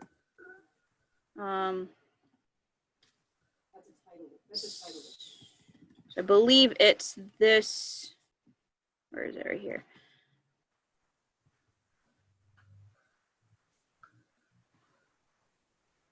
I think it's from that corner. Yeah, I can probably. Yeah, okay, so right here, this is being brought back per Concom. This is what it previously looked like. So we're only looking at the clouded area on this? Really and truly, it's the entire program. I mean, this is a revision, so to the original, their proposal was to add on to this existing garage. It has gone back and forth a couple of times, and now they're coming back due to those changes from Concom. So All right, so nothing was approved. correct, nothing was approved formally from.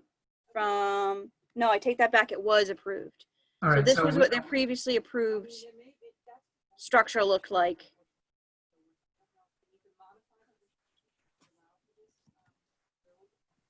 okay. So as you can see, this is what it looked like without the addition. And they added on this little shed roof. I remember that these windows were a comment from the commission. And so this is how it was approved, these shed dormers. I guess that was, I don't know exactly what part of the So it shed, looked like, I it apologize. looks like it might have been, can you scroll down more? Yep, absolutely. So west elevation. So this is what it looked like before the proposal. This is what it was previously approved as. So they're going back to adding, I think, maybe an outdoor shower. Okay. I don't see a difference, but From well, if you look on, this is what they approved the elevation as. They're going back to the way it was like here. okay, yeah, it's fine. Square it off. I didn't hold this one up for you all's review prior when we were starting off with COVID reviews. Just the fact of the nature that this is more of an addition onto a you know, Right. 2001 garage. Can I see the application? please? Absolutely. Okay.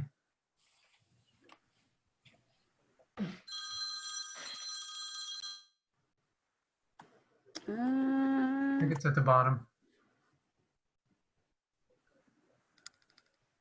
There it is.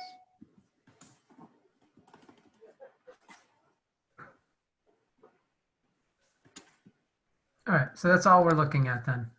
Yep. Yeah, I have no concerns.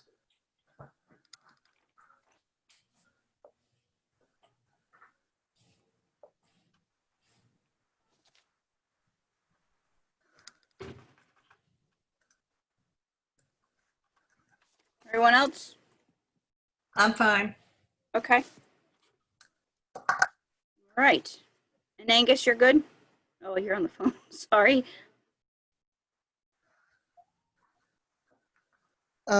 Yeah, that was Mickey. He thought it was at 3:30. Oh my gosh, really? Like, well, whatever. Uh-oh. He's going to try to join now. Well, Okay. I thought it was at 5 because that's what it says in the email bylines. 5? Yeah, if you 5 to 7. 5 to 7. That's That's past yeah. my I don't know how it would have been 5 to 7. Well, let me Weird. read. I'll take a look at that. I know sometimes when you, how I set it up was a meeting notice, and I know sometimes that can change depending on what time zone you're in, but I know we're all in the same time zone, Yeah, so no, there wasn't. It was in the email. that's bizarro. Okay. Um, I will apologize on the technology there. well, no, it wasn't a Zoom thing. It was just might have been just a template that is hadn't been changed. Trying to find it. Yeah, please do, because we want to nip that in the bud for next time. We haven't changed any time, so it'll be 1 o'clock for Going forward. Okay. going forward. That's Yep. in the 3:30 anyway. Yeah. So All right. Well, So anyway, This my is- comments for that last one is, Yes. that, you know, because it's set back and it's a fairly narrow line down the driveway, I'd say due to lack of visibility or minimal visibility, I don't have any issues. okay. Now 12 Lincoln, this is I know a site you have seen probably for the past year, back and forth. I've lost track of revisions.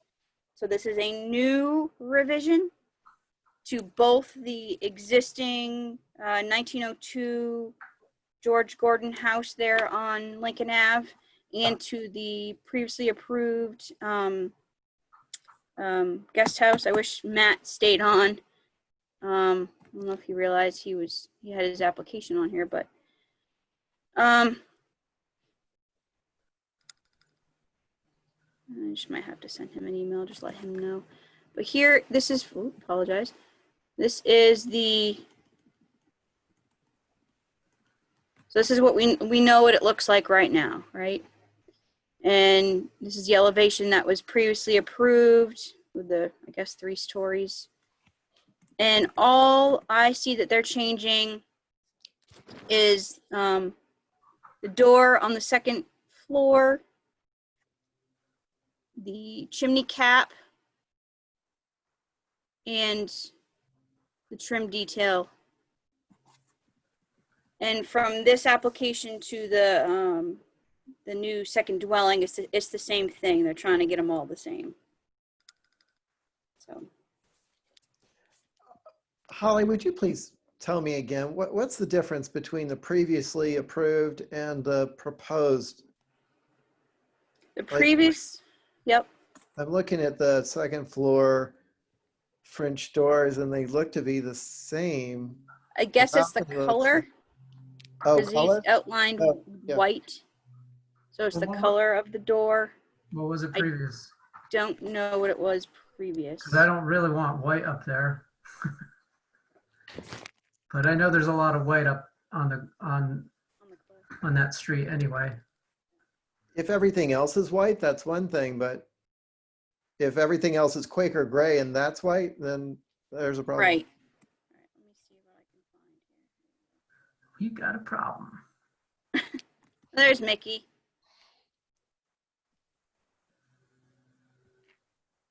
Door. So we've got some, So that's the current application. Is there the previous application? yeah. Door color revision, they're not indicating the color, what it previously was. Well, they would have put in another application, another showing the original approval, because that's what I have to do each time. Yep.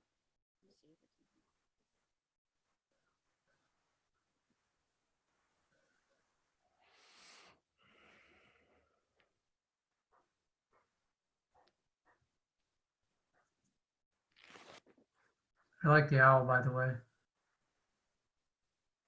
What? Yeah, the chimney The cap. owl. Oh, yeah, I do too. Yeah, All there. right, so here it is. So if we go all the way down to the bottom. Nothing. Okay. Is Oi, there anything further down?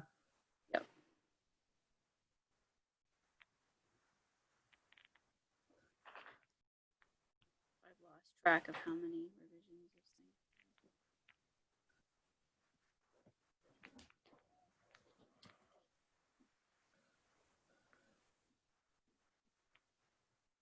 Nope. All right. So on the point of the door color, since we don't know what the color would be, they're indicating the trim as white. Oh, okay. It says doors white, gray, and Folger blue. So it must have been approved as Folger blue. It was Folger blue to begin with in the original house. That's what I thought. I grew up right next door to it, and my best friends owned that house, and it was blue. I love that door. So the front door would have been Folger blue, and maybe they matched that upper door to the front door, and now they want to make it white.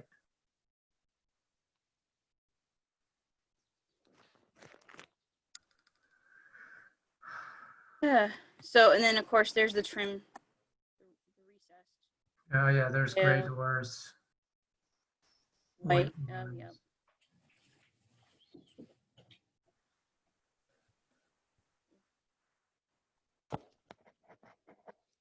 So there's the Folger blue. Yeah. Yeah, they've got white there. So, Yeah. And then that one's blue and the upper one's white. Okay. right. Sorry. That's okay. I don't think Folger blue should be on the second floor. Okay. So you like the white? Lucy? Either, what's the trim, white or Yeah, gray? it's all white. Trim. White. I just think that, a colorful door belongs on the first floor. All right. Well, I'll go with that. I personally, I guess I would like to see it Folger blue, but Mickey? Unmute. sign language. How do you do blue in sign language? Thumbs up or down. I asked him to unmute, but Can you unmute him? I can only ask him to unmute. Oh. Well, that's what happens when you spend a lot of time in Vermont.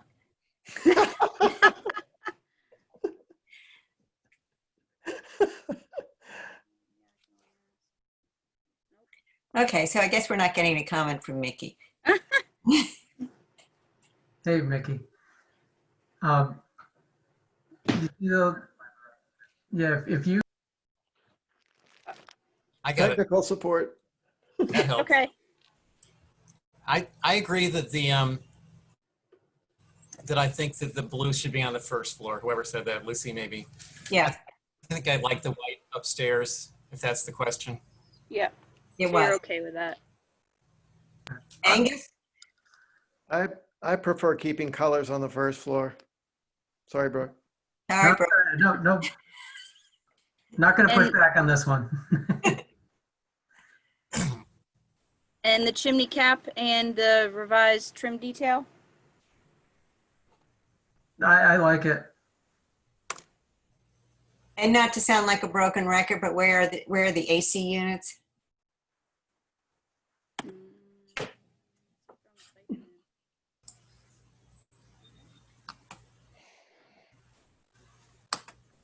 I will make sure to notate that anytime I review something. You know, Why not? it just really bothers me when they, well, everybody knows how I feel about it. I understand it. I get it. I'm not used to looking for that, so I will now. They don't seem to indicate them on the site plan. I know, Yeah. well, that's the usual story. Yeah. No, and I think it is an afterthought. We just don't need another Jared Kaufman house incident. That's horrible. I Oh, haven't even been over there to notice that. it's downright rude. It's in your face. It's in your face.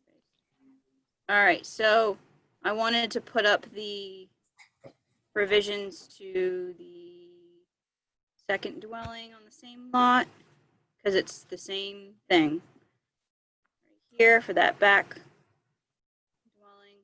There's going to be another dwelling there.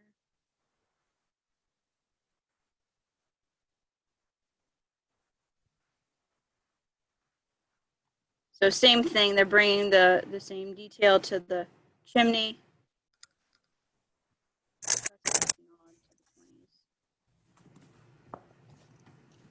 Trim detail and color of the door. Oh, and change door style. What was it before? Good question. I should have it on here. Oh, was it 9 light? Yep, 9 light. Now it's a 6 light with a panel. I prefer the previous. I like the 9 light. Me too. Where's the front of the building? Is it south? Kind of west. I Yeah. think What is it this? is south. I think it's supposed to be faced off of Capone. So this is the front door we're looking at on the south elevation? Yes, I believe Yes. so. But there's a pool house in front of it, I believe. On Yeah. the inside. On the Yes. inside. Yeah. I've never liked 9 light doors to be front doors. So I think the 6 light, I don't know. 9 lights look to me are always side doors and back doors. This 9 light isn't your typical 3 feet high, though. It is more No. like a French door with a panel. How about if we ask for like a 12 light or something, or maybe a different 6 light, taller panel? I don't know. I have this thing about 9 light doors. It's like me with AC units.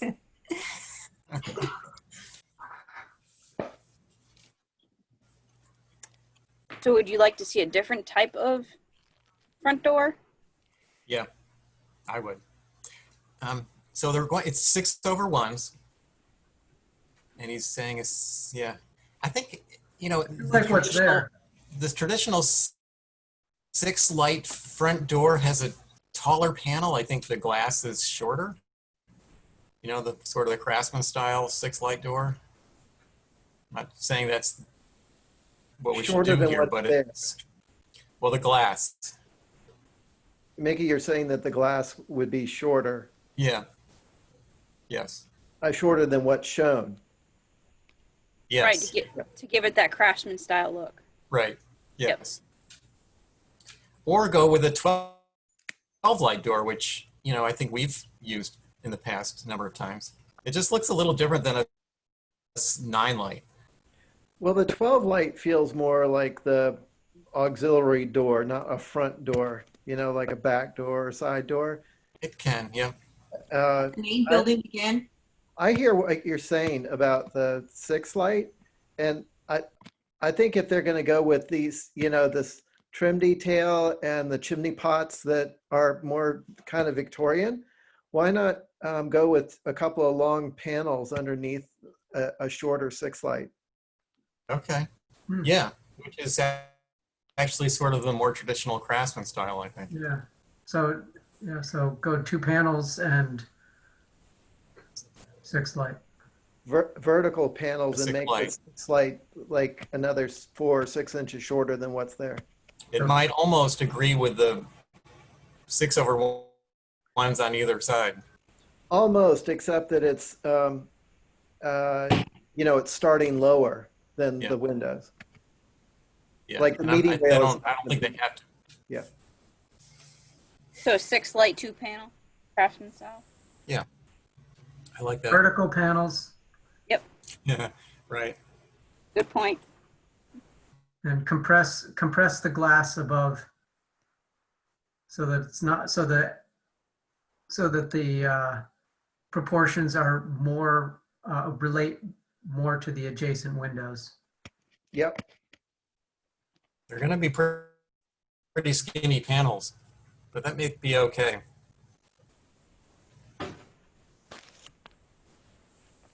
Yeah.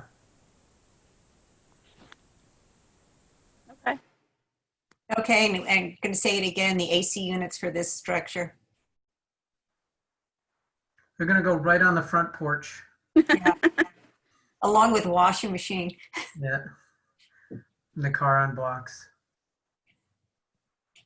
Sofa on the porch. Yeah.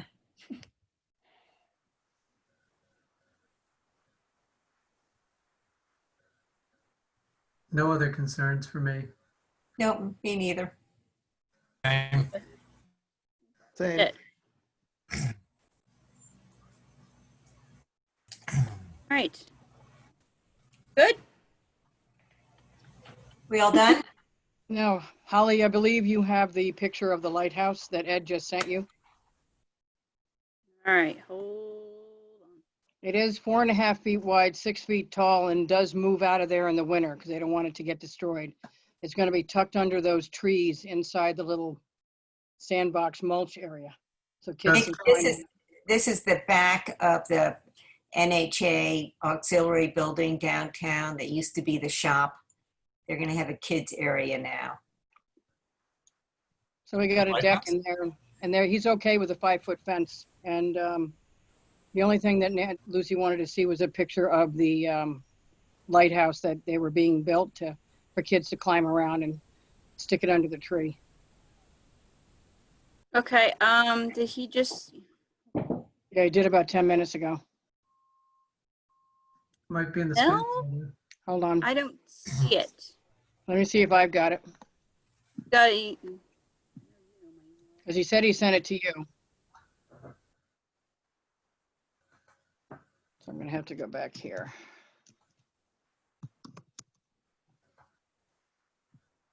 Got emails, but not from him. Here it is. I'm going to send it to you myself, Holly. Yep. Okay, forward.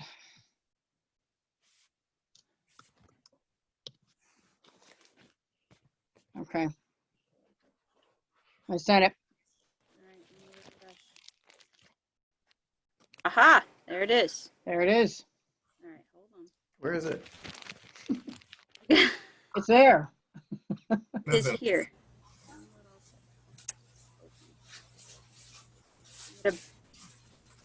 Bear with me. I'm also on a I'm on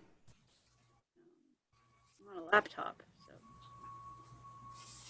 My email and everywhere. Okay, image. I think Wow. there are 3 images involved. Okay, there's one. This looks like a doghouse. That's because it's not put together yet. Oh, Get over it. I'm not seeing anything. It's not a short dog. you don't see this? No, Okay. I see your All right, hold on. folder. Don't ask me how to screen share, people. I still have a flip No. phone. Hold on. I just got to do this one at a time, so just bear with me here. There's ways to do it, and then there's ways to make it so nobody can see anything. So basically, it's part of a playground type of setup. So as I say, it's movable and it comes out in the winter. All right, so you see the top here? But that's not a lighthouse. That's a I dog know, house. that's what I said. Yeah, keep going.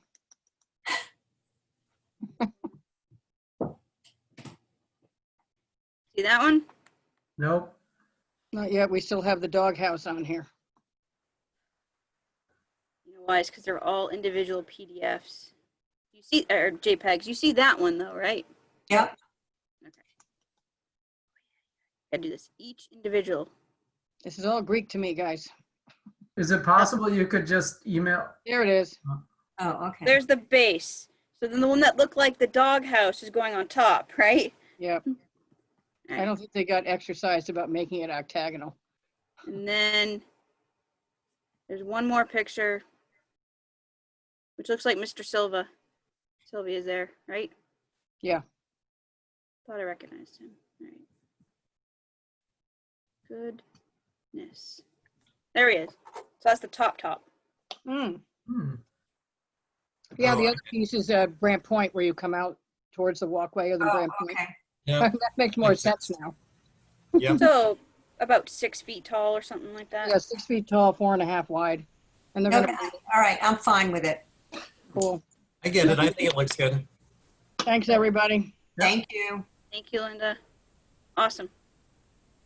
Now I get prepared for 4:30 for the meeting. Yeah, you too. Me too. Mhm. Bye, guys. All right. Bye. Bye. So if you all are good, we need a motion.